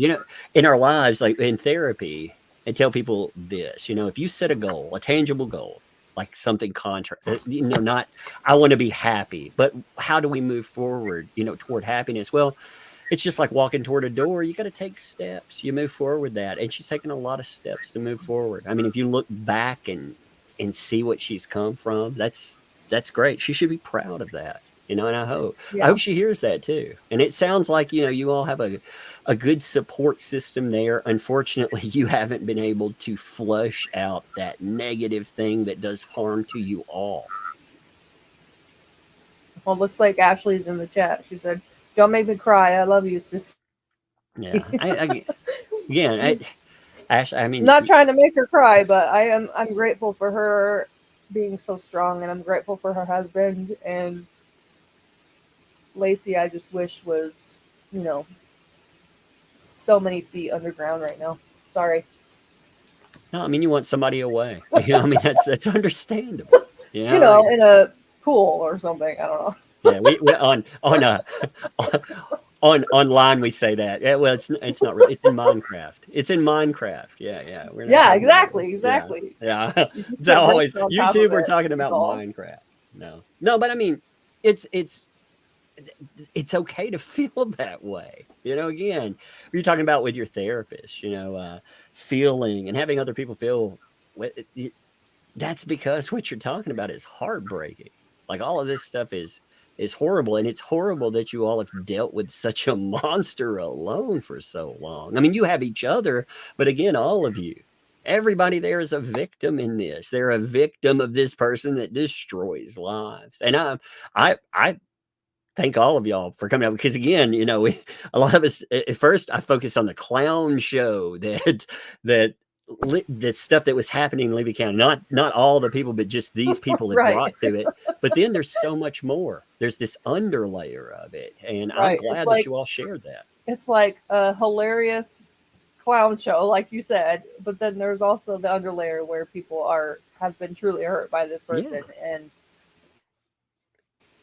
but when you look at her like right now, you're just like, wow, this woman is absolutely ignorant and she's just going down, you know. But yeah, when you dig deeper, it's I mean even Ashley, okay, so for instance, Ashley, we already know her story basically. But then there's my brother, Tommy, who has major issues, and I believe it stemmed from how she treated him. She treated him like crap. She was constantly uh, degrading him, calling him names, hitting him. I mean, he was the only boy in our family when it was me, my dad, her, and then her two biological children. So it's four kids, and my dad and her. My dad was gone most of the time because he was in the military. So let's just put that out there before everybody starts saying bad things about him. But she just treated him like garbage, and I don't know why. I think that he did act out. He had ADHD. I think he did act out, but she just treated him horribly. And now he is like non-functional. Like he cannot function outside of jail or prison. He has anxiety. He has bipolar, depression, drug abuse, alcohol abuse. I mean, the list goes on and on. And I think it really did stem, a lot of it did stem from how she treated him for those 10 years that she was his supposed to be mother. You know, you have a mother, and if they treat you a certain way, especially in a negative way, that can definitely ruin your self-esteem. It can ruin the way you see life. It can ruin all of that. It's just really sad that he can't function. I mean, he's 42 years old. He can't. He comes out and he's like, "Oh, I'm going to do better." You know, he's literally getting ready to get out of prison again here in the next month or two. And he called me the other day. I'm done with this. I can't do it anymore. Blah, blah, blah. Same thing he says every time. I just go, okay, you know, because what else am I going to say? And I just keep saying, you know, you have kids that love you and that need you, and they need you to be healthy, and they need you to be a good role model, you know, and I keep trying to tell him that, but it doesn't matter what I say. He gets out and he does the same thing over and over. And it's really sad because he's never really had a very happy life after childhood. I mean, he hasn't enjoyed his life. It's been constant drugs, alcohol, you know, bad relationships and whatever. But I'm just hoping this time, which I'm keeping my fingers crossed, his youngest daughter is 1 year old and he really misses her, and I'm sure she misses him too, because she was very attached to him before he went to prison. And so I feel like maybe he has felt a different connection with her than he has with the other kids, and I'm hoping that he gets his stuff straight so that he can be a steady role model for her, because the mom is also not great either. So like, she literally just got the kid taken away from with DHS, and she's going through all this court stuff, and it's really sad. But I'm just hoping that he does better, because he can be a really great person, and he could be really funny and fun to hang out with. But man, when those drugs and alcohol kick in, it's a whole new ball game.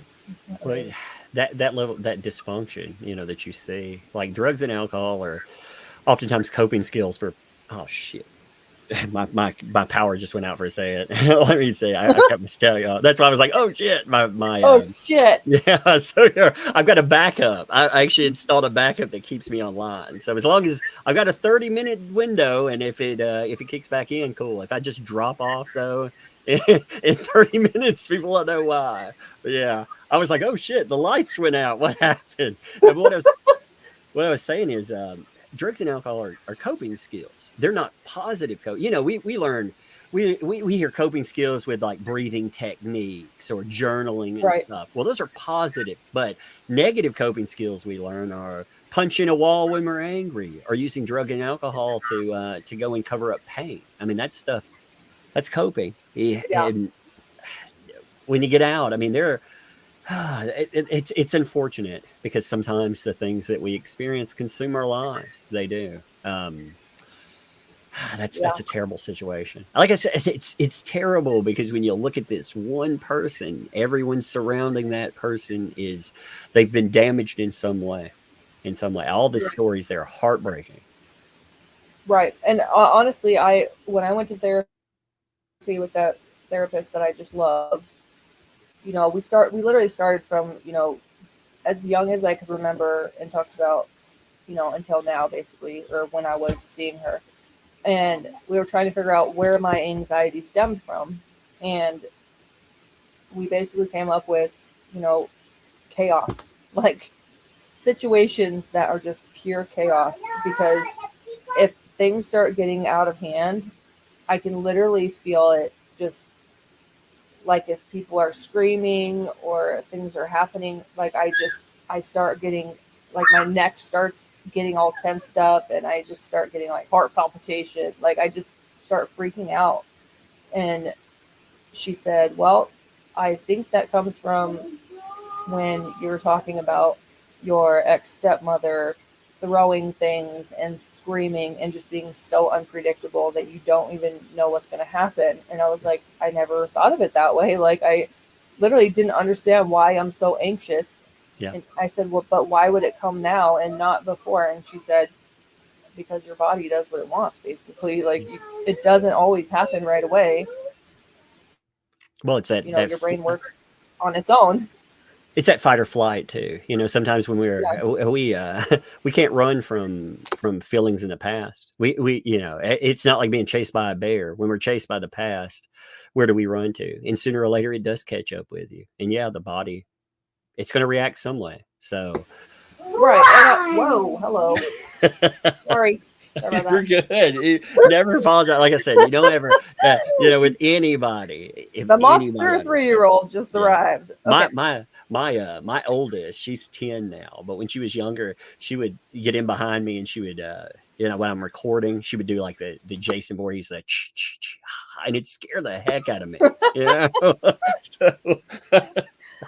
So, But what I was going to say was that as she said, part of the reason why I hadn't experienced the anxiety was because I was always the person that everybody came to. So like I was always the support system for everybody else. So I kind of put aside everything for, helping other people, which has been basically what I've been doing since I was, I don't know, much younger. I mean, I was always the helping person. So even from the time I could work, I wanted to work in healthcare. So I was helping those people. And then when my brother got in trouble, I was taking his kids. And then, it was this constant, I was always hyper focused on everybody else around me. And I didn't really take care of myself. But then eventually, like I said, my body was just like, I can't do it anymore kind of thing. It was just like, it hit me pretty quickly to where I was shaking. I worked in a clinic. I couldn't draw blood very well because my hands were shaking so bad that I couldn't hold a needle to draw blood. Like I was scared. I was freaking out. I'm like, what is going on with me right now? I didn't know what was happening. And that's what it was. I was so anxious that I had to deal with it at that point. I couldn't just push it aside anymore. And I think part of it was my childhood and the other part was my son that passed away. And it was like your body, knows like this is too much. It's an overload. You need to deal with this kind of thing. And that's what I ended up doing. And thankfully it helped for that time. I mean, I could probably use some more of it to be honest, but I feel like everybody could use some therapy every now and again. well, I mean, people need to make time for themselves. You do, as a parent and everything else. Yes, you have a lot going on, but you need to have time before you get to that point where you get overwhelmed, and everything crashes like that. So, I mean, if you feel like you need it, oftentimes maybe you do, and I hate that. I'm glad that you got help. I hate that it ended the way it did for you, though. Oh, that's me awesome. too. I was like, could I do later when it was COVID, I was like, I need to find that lady. Can we do like a Zoom call? 'Cause I Indeed. feel like she probably misses me too, because she literally was so hesitant to tell me that she was leaving. She was like, I really hate to tell you this. And then I'm just like, oh God, this is going to be bad. And she told me, and I'm Yeah. like, no. Oh gosh, it was horrible. I hated it. But Is there I anything mean, else you want people got to live their to? lives. Is there anything else you want to add here? I mean, we, you know, I, I'll continue. Like, I'll talk about therapy and everything else all day, and you know, I'm, I'm fine with that. But I want to see if there's anything else that you wanted to add right here as well. Well, Ashley just said I'm the strongest woman she knows. Hmm. Somebody's got to be the support. You know, when the person again that's the center of all this crazy isn't the support, somebody takes on that role. If you're going to Yeah, have well, any function, somebody does, and it sounds like you took on a lot of that role, if not all that role. You know. yeah, it's been rough, but it's. I mean, to me, it's all worth it. I mean, I'll do what I can for my family, and I mean, I'm with Ashley 100%, and I hope she continues to fight this fight, and I'm with her 100%. Yep. Literally, Lacey does not scare me. She's not going to intimidate me. I will do anything and everything that I can to help her, and I just hope that she doesn't back down from her, because that's what Lacey wants. And if she does that, then Lacey's going to continue to ruin her life years from now. Yeah, she'll understand that she can control there. That's sometimes like that's another point to. If I get on here and laugh at somebody and make fun of, or you know, like a Lynette, that's she can't bully anyone else. She can be as angry as she wants toward me. I don't give a fuck. You know, she can't bother you guys Right. during that moment. So that's good. You know, it's good that she can focus all that anger, but she will look for people that again, like you said, she sees as a small a child that she could bully, and she'll Right. always continue that. Yeah. Yeah, and I mean, her daughter, uh, Lindsay, will not be involved in this. She calls it poking the bear. She said, I Sure. told you guys not to poke the bear. Now look what happened. Right. Talking about her supposedly calling DHS. Well, that's fine, but she can be the bear, and she can act like she's so high and mighty, but in the end, to me, she's so exposed at this point. Everything she does is under a microscope. So keep doing it, I Yeah. guess. Yeah, I mean, exactly. in Those my tactics. opinion, Yeah, those tactics aren't gonna. They're not gonna wear. I would say that with Lynette needs to understand that those tactics will blow up in your face because there are a lot of people documenting, a lot of lawyers documenting this stuff too. People that very well, like for me, you know, I have people I could talk to on the mental health front, and you know, it maybe talk to people on the CPS or the DHS front, but you know, there are lawyers that, yeah, that's not going to work out very good. You keep right. targeting people, especially potential witnesses and cases and other things too. That's a whole nother can of worms. She doesn't want this kind of pressure. Well, she's had a lot of, court systems and DHS and all of that, but somehow she weaseled her way out of all of it, and that's why I think right now she's still trying to grasp every straw she can, Yeah. because she's been getting away with it for so many years that she doesn't think anything's going to happen to her. And honestly, like when Jeremy said, well, if she breaks the no contact order, they said they will most definitely arrest her. And I'm just going, okay, we'll see. Because what is she going to do? Say, oh, I want a lawyer. And then they're going to walk off? Like, I don't understand it. I don't get why that was a thing. You don't get a lawyer in your yard. Like, you go to jail first, or you go to the police station first, and then you Right. ask for a lawyer. Like, I was so confused. I'm like, what's happening? I've watched cops before. Well, I mean, she's she's dealing with something she's never seen happen before, and yeah, she may get preferential treatment in certain places, but it sounds like you know, she has problem in another area that she's not going to get the same kind of treatment there. I hope not. I hope that she literally gets everything that she deserves from Sure. this, and I hope Jeremy and George get the closure and the whatever it is they're looking for. basically closure. I'm sure they probably want to move on with their lives because who the hell wants to deal with that woman all the time? But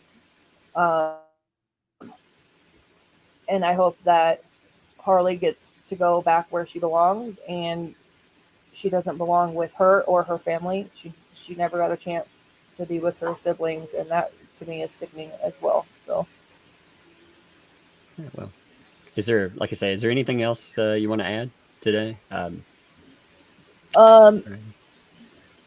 well, someone just asked, has she actually been diagnosed with anything? She was diagnosed with Munchausen by proxy. We have not found the records on that yet, but Yeah, I'd she be has been curious. diagnosed with that.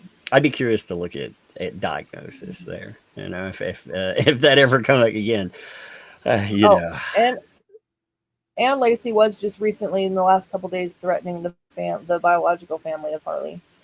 I can't go into detail about that, but she was definitely threatening them and telling them that she was going to cut them out of her life and all of this other stuff. Yeah, But another way to hurt people. You know. right, more vindictive things. I Yeah. mean, that's fine. She can do that, but guess what? All these people are behind them, so that's fine.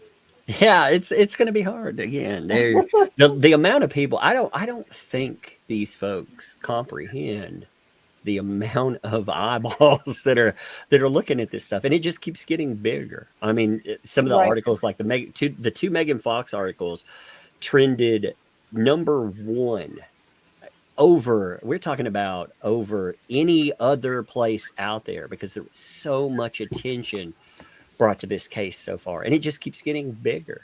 And as part of this, Lynette's under a microscope, and like I said, I don't think she realizes that. And there's also the desperation component.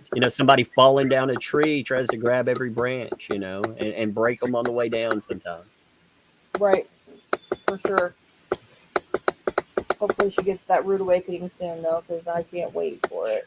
Yeah, well, it I feel like it's coming. Sometimes it's slow and going there, but I feel like it is coming for sure.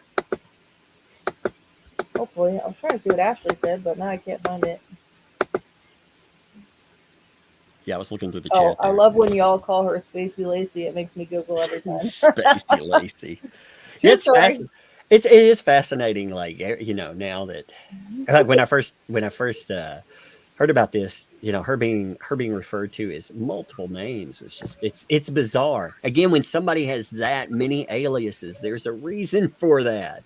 Most when I look at background checks, even a lot of lifelong criminals, they don't have 39 aliases. Okay, when I was reading the records at my mom's house, it was hilarious because I literally probably read, I don't even know how many pages worth of things. I didn't read them word for word, but a lot of them, each court hearing or each instance, it was them trying to decipher who was Mrs. Wilson and who was Mrs. Bennett because they couldn't figure out if it was my mom or Lacey they were talking about because Lacey married, the whole ordeal. So it was like Mrs. Bennett, and then it'd be like Bill's current wife, or then it would be like Kathy Bennett, Bill's ex-wife. It was just, I was like, how many times do we have to go over this? Well, that shows you that's They were another so answer. confused. Well, that's another answer on how somebody gets away with a lot of that stuff. Again, it's so much confusion. People are like, "Oh my god, let's have a timeout." I've always said from the get-go, it's like a Jerry Springer show. Nobody can understand it. It's the dumbest thing. I don't know why anybody would ever go after the first ex-husband and then the second one. Like, what? Why is that necessary? But here we are. It's. I feel like this hole just gets deeper every single time we look at it. Like I it's just, so. It's I just tell my mom that she just really liked your sloppy seconds. I'm like, I hope that makes you feel better. that's hilarious. All right. Oh gosh. Well, Yeah. if I'm gonna I'm gonna let you go on here Yeah, unless that's you want to fine. add some more stuff. Anytime you want to come on, if there's something that comes up though, hit me up through email. You've got a way to contact me. So if there's something comes up, like I said, or you just need you just need someone to, to vent and shout about something. I mean, whatever. If you guys need anything, you let me know. Okay. Yeah. Well, we appreciate you, and thanks for letting me come on and share yeah. my new information. I don't know how helpful that was, but Huh. it's just another part of the whole disaster that she's trying to cause. So I think it's very helpful. I think it describes the person. Again, it shows that we all imagine there's a line in the sand for most people. And for people like this, that line in the sand does not exist, Right. Yeah. All right. Well, I appreciate you. Right.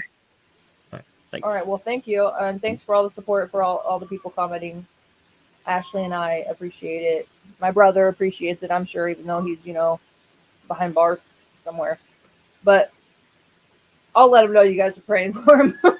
Yeah, I mean, too. There's new things that would help with that kind of stuff. So when he gets to that point, I mean, there's shots like Vivitrol, things that won't let you use drugs. So there's different things out there too. Yeah, when he there gets to is. that point, if you guys need anything on that too, like I said, I can steer you to some resources. That's the same thing I do in my day life. So Right. I'd be happy to do that. All right. Well, I appreciate it. You go be with your family. All right. Thanks. Bye. Whoop. I think I disconnected a little fast there. All right. Give me 1 second here. There we go. Okay. I appreciate it's crazy. Like every time I look at this stuff, the hole gets deeper and deeper. When you look at I haven't even gotten to this. I haven't gotten to the crazy side. I want to call them side characters, because I mean, are you talking about the Jokealist there? Because for me, I try to look at this stuff like, again, it's a puzzle. It's a puzzle that involves real life, real hurt. When we talk about these stories, that's why they're not one and done. Some things that you cover will be a one and done thing. Oh man, this is happening in the courtroom, therefore trial over, case, however that comes out. But sometimes things are much more complicated than that, and they need to be discussed. And like I said, I appreciate the insight into who this person actually is. And yeah, I mean, it's unfortunate that they will retaliate, and they'll continue to retaliate. But they're going to do that anyway. That's the unfortunate part. Again, people like this, they don't stop. Abusers abuse. That's what they know. That's who they are, because ultimately their lives are all about them. I tell you that looking at that clinical experience, you see it all the time. Some people, you're not talking about somebody that's going into this stuff trying to get help, where they found a way to, it sounds like, to manipulate for everything that's talked about. So yeah, and then they find people that'll enable that too. Looking at you, Jokealist. That's the ugliest thing about this. You hear all this testimony, people firsthand testimony about what kind of a piece of garbage that this person is, and you still stand with them, and you whine and complain about mean old Tug and mean old Megan Fox and mean old Jeremy Hale. Everybody in the fucking world is mean except for that one person. And maybe you got it twisted. Maybe you need to look at it backwards. But then again, you never will. You never ever will. Oh. I'm gonna bring up when we see this, give me 1 second here. I mean, ultimately, the freaking out about this, apparently, Jokealist is still freaking out about it. When you see these folks, I mean, this is instead of that, they're like, oh my God, the cash. If that's all you see in this stuff, you see it was. And I do want to make this clear too. If Ashley Smith or whomever, they get to the point where they decide that they're going to become reactive, they're going to react, and they're going to have help. Money ain't going to be the object, because again, you have thousands of folks. A cease and desist, if nothing else. And all this stuff is archived, but it's amazing. This person just sits out there and they're like, oh my God, Megan Fox. Oh my God, Jeremy Hale. It's craziness. It's absolute craziness. Let me go over some super chats. I was going to cover this, but I don't want to cover her. I'm gonna put this on another stream because what was there? I wasn't expecting the way that this went, but I love lives like that because it was more impactful.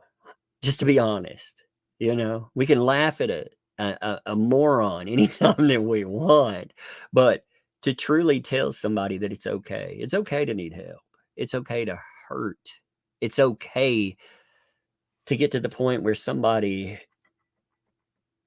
done terrible things to you and the proverbial wheels finally fall off. It's okay to have that happen in your life. I think that's much more meaningful.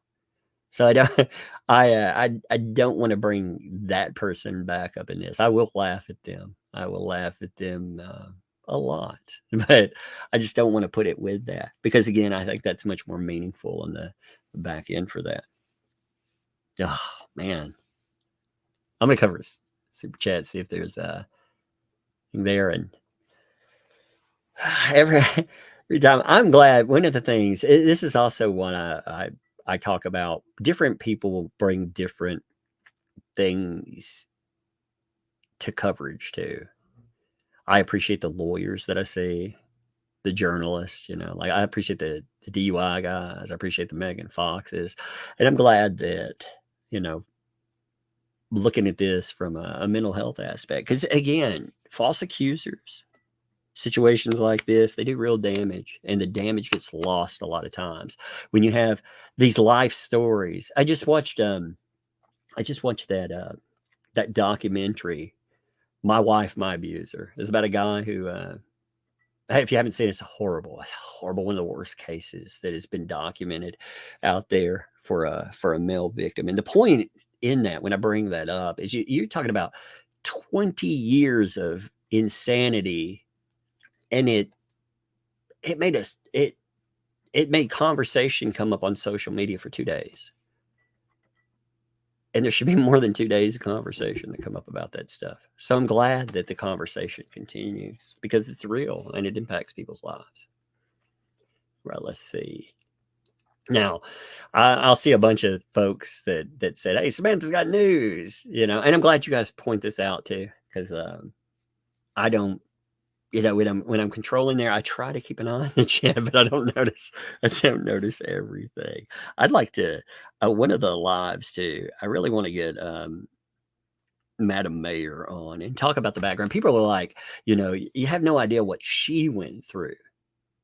We talked a little bit surface level, what's going on with stuff, but all of the, people are like, well, you should ask her about all of the stuff that she actually had to endure, not just the stuff that she saw going on with say, Jeremy or George or the other insanity pointed that way. But during that time period, all the crazy, and then in the aftermath, what she's had to endure, because just looking at that article, you can tell, you can see the harassment on it. Like I said, we'll go over that thing in depth, its own live stream. I'm sure there will be more funny material. I like having Megan on to laugh at the Jokealist stuff too. So let's see it here. So Samantha, I appreciate that, Susan, by the way. Oh yeah, I've hit that one there. Let's see. Madam Mayor too was in the chat. Like I said, I would like to. I'm gonna get her on one day. She also has a YouTube channel. You can look it up. Madam Mayor. You can find it. It'll have the live stream from yesterday. Make sure that you sub to her. She's been around for a month. She's picked up 25,000 subs. That's great. That's actually, those are huge numbers there. So make sure that you sub. Get out everybody that's talked about this stuff or has dealt with it. There can be a positive for them as well. What's it? Sushi Jezebel, thanks for the 2 months. Thanks, Tom. Equals TCB. Hey, appreciate you. Susan, thanks for the 2. Samantha's Lynette's ex stepdaughter. Yeah, we talked to her But there's a live stream on the channel where Ashley and Samantha came on, and we read that document that was being discussed. If you didn't see that, you should definitely check it out. It's very impactful, but again, it showcases what people should be looking at with this stuff, because it's not just a case. Like I said, people deal with this stuff. They dealt with it for years. They still deal with it to this day, and it truly illustrates the stakes, and it truly illustrates with Jeremy. I hate seeing people. They're like, "Oh my God, that Jeremy YouTube, blah, man, it's bigger than that." Have you not heard these other people? Jesus, hate that stuff. It's upset. Thanks for the super chat there. You put Samantha on as well. I got her on there. Thank you again for pointing that out. Double Karma also pointing that out. Thank you. Soupy Sue, thanks for the 5. Cash Train, indeed, pulling the choo-choo in. Oh, Lord. I'm going to laugh at her mercilessly. And keep posting about old Tug Thug. I'll laugh at all that. Anybody, again, if you see that stuff come up, screenshot it, send it to me. I appreciate it. Wolf Connor, thanks for the 2. No more boozy bucks. It's groupie cash now. Indeed. Tracy, thank you. Welcome. Thank you for the membership. Welcome to Tugs Thugs. Thank you. I love saying that, by the way. Deborah, thanks for the 10. Grifter is going to grift. Indeed. Indeed. Sarah, thank you. Welcome. Thank you for the membership. Welcome to Tugs Thugs as well. Thank you. Put on my radio announcer voice. Double Karma, thanks for the 5. All my boys, look up the song Something Inside So Strong and listen to it constantly, okay? So there's a specific message there. Joanne, thanks for the 5. Poor kids, to know that they're not wanted for the amazing human beings they are, but it's a meal ticket. Yeah, oh my God, that document makes me so mad when I read that. Like, can you imagine sitting down with an outside observer? I mean, can you imagine that? And then saying in front of an outside observer that somebody's just a meal ticket, $450. That's why that second verse, like when I was making my songs, again, they're cathartic for me, because they're kind of a middle finger to people like that, and that's that whole freaking second thing, because that pisses me off. I cannot imagine, as a parent, I can't imagine in front of your children saying you are nothing more than. That stuff haunts people for lifetimes, not just the others. I mean, things like that. And you could see that did damage. You could hear it when we had that first live stream there. Susan Scott, thanks for the 5. I believe LP knows the world is watching and the hammer of justice is coming down. Indeed, dropping that hammer. Suzanne, thanks for the 20. Can they have someone set up GoFundMe so we can help to get a lawyer to keep Lynette away? If they wish to go about that, I would say there are a few things that are potential needs. Again, if they want something going forward, they can hit me up and talk about it. Because again, this is their call going forward, and I don't know what they want to do. I respect that. If Ashley wants to cover or do things a certain way, doesn't want to talk, again, that's her lived experience. So I'll let her make the decision on that stuff. But yeah, again, I'm very serious. And I know Jeremy, Megan, DUI, all those folks, they're serious about that too. If somebody needs help, like I said, we joke about these horrible people. Sometimes we cover horrible stuff, so sometimes you joke about that too. But also, it takes away some of the hate from the people that are being targeted. They pointed at us, and who gives a fuck if they pointed at us, honestly. But if Ashley, Samantha, or whomever, if they need help, just again let us know.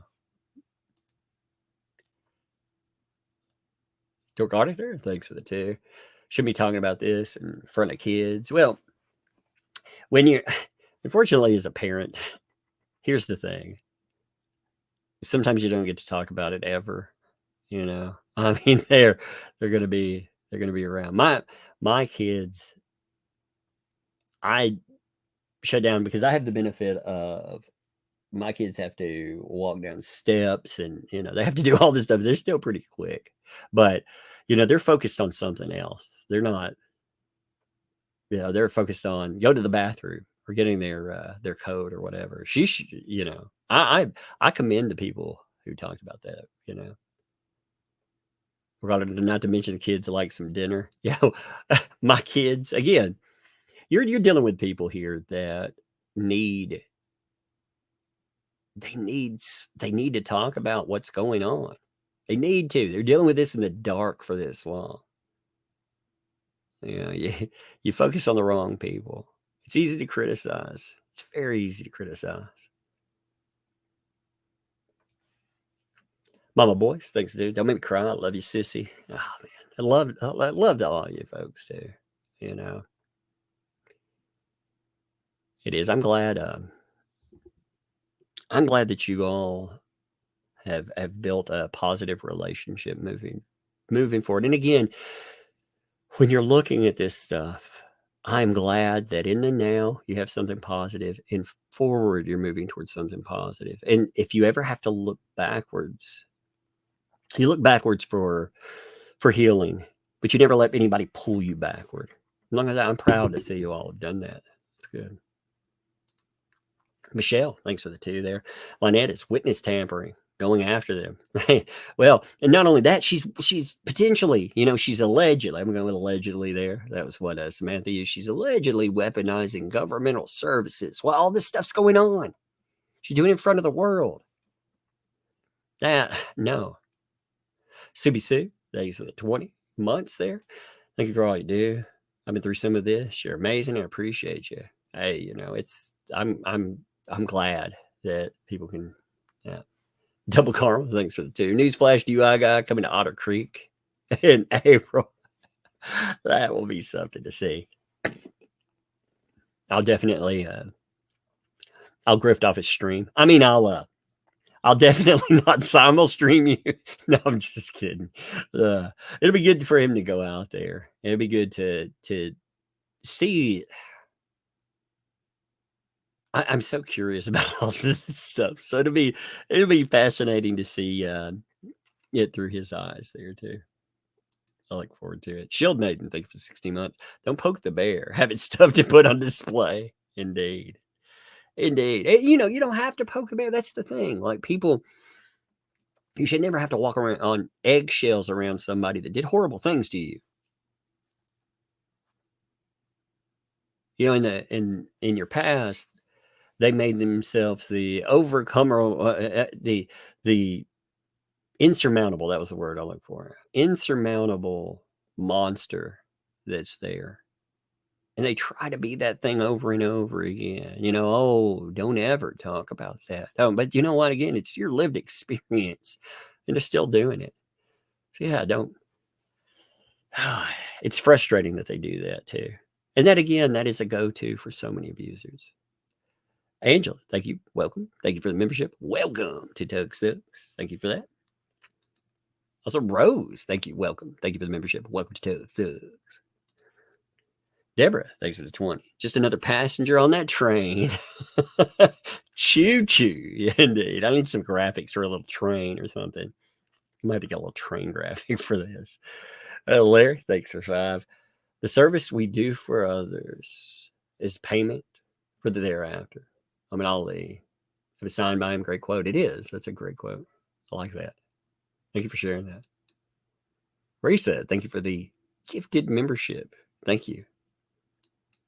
Subi Sue, thanks for the 2. I watched the documentary too. It's just, that's, again, if you haven't seen that, you should. It gives you it's a look into false accusers and abusers. Again, there's commonalities that you see through all of these. They're different people, and they damage other, again, unique individuals. But there's these common elements that you see over and over again. Abusers that falsely accuse, they abuse people behind closed. Sometimes they, again, if somebody can get away for 20 years, and part of the reason that they got away with it was because there were children involved that could be harmed. There were 3 small children.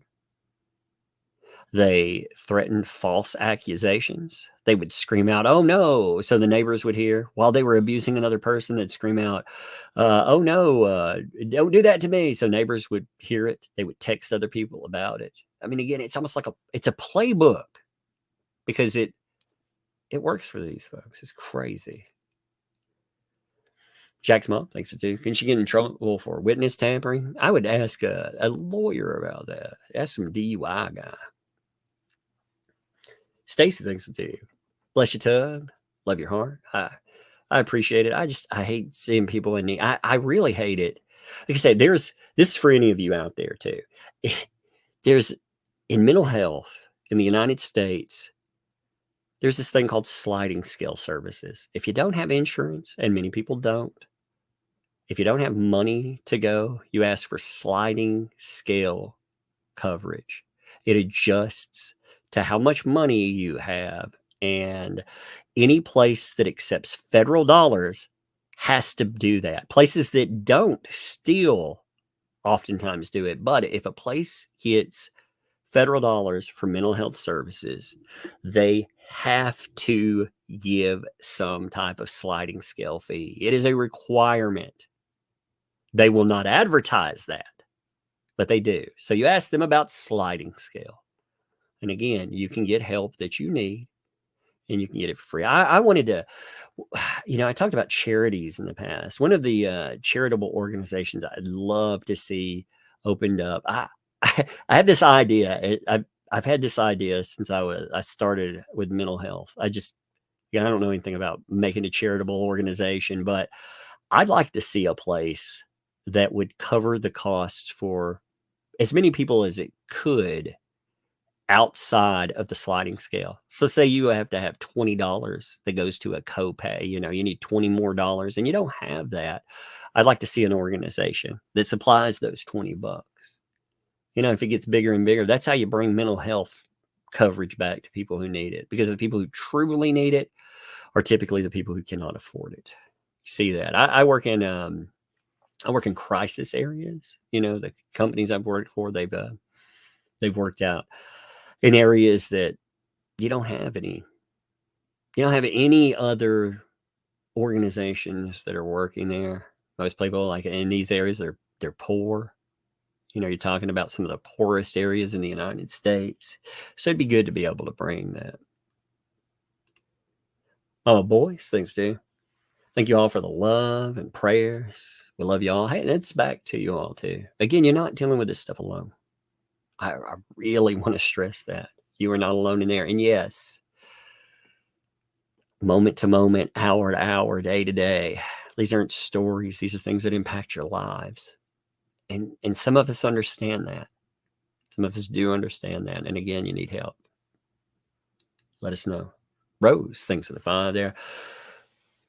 All is doing nothing but scaring the baby for life. Yeah, well, that's the thing. They do. Yes, it's scary. It's scarring, rather. That's where they're. Yeah. Kids, unfortunately, they are put in some horrible positions like that. And the people that do that, they don't care. They don't care at all. Thanks for the 5 there. My son's biological family was mad. He was taken from them because they lost money. He's 24 and still cries about it. It breaks my heart for him. It's horrible. It's horrible. Kids aren't paychecks. They're little people. I watch like my kids grow up and turn into, turning from a baby, like my oldest daughter. She went from a baby that I could hold in the palm of my hand.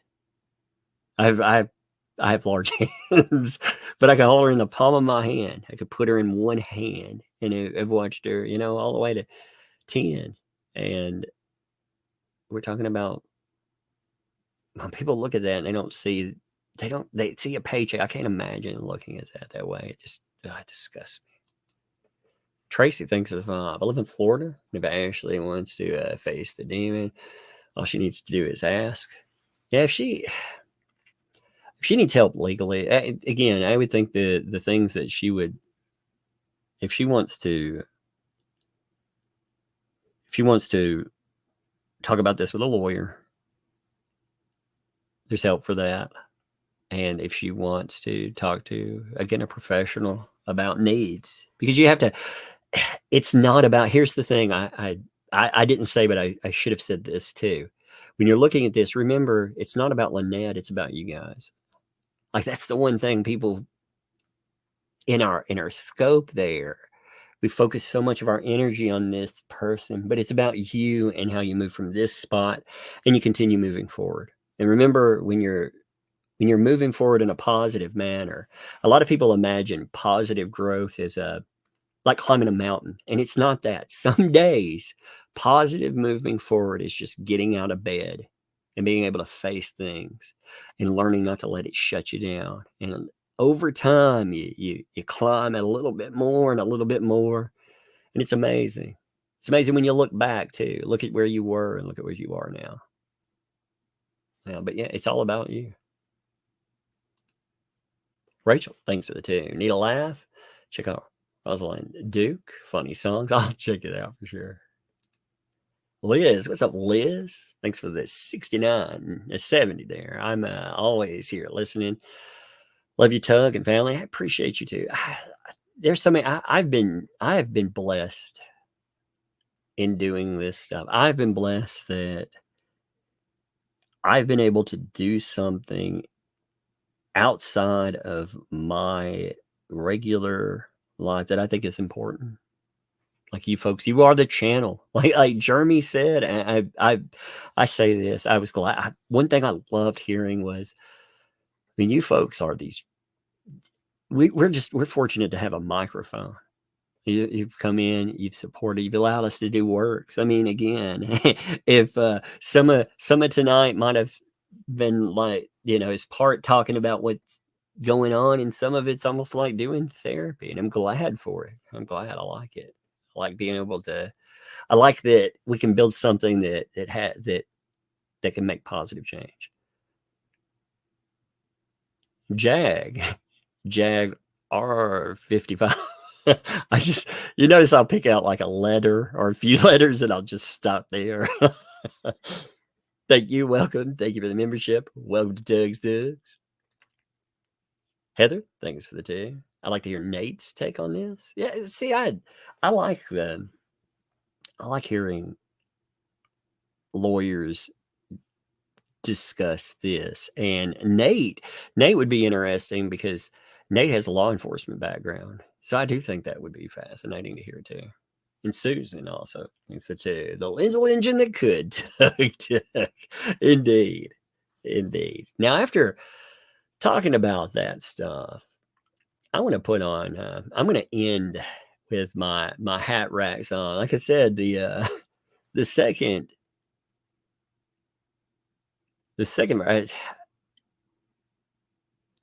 it talked about some of this stuff again, because it infuriated me to hear that in the past, Lynette saw a kid as a $450 paycheck.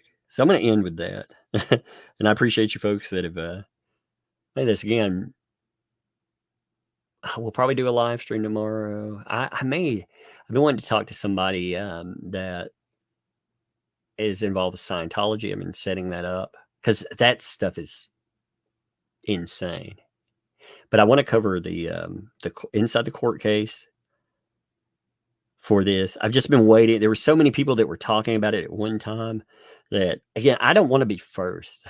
That's not my point. And if anybody's there for, that's great. So people are there. They covered it at their own speed. I just wanted to see how other people saw that.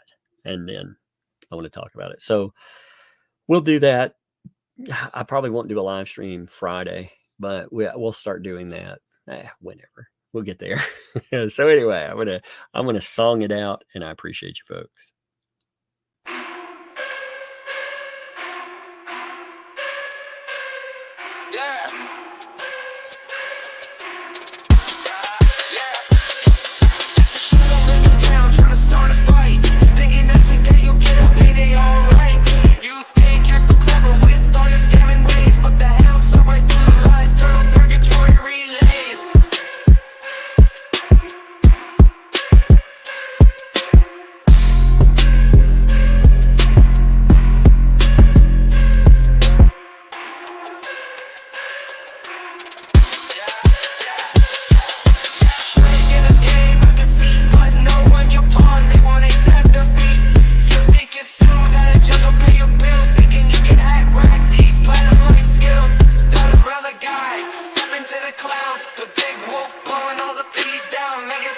was a shed, crushing beat, laughing at your flow. Cope, hosting your defeat on this wicked head rack flow. How many others have you falsely accused? Since 10, 20, how many lives have you misused? And what about children, the wreckage left behind? What other tragedies are there for us to find? You called her a paycheck, according to the court, for $50. It's right there in the report. Now you're hoping you can sell a spin. 39 aliases and still no way to win. ThatUmbrellaGuy crafting this song, so millions of others can laugh and sing along. It's a call out for the damage done. No more shadows, just a blazing mic driven sun. Here with DUI guy calling out your grift, and Megan Fox. All in will be so swift, dropping another epic flow while we rip you on.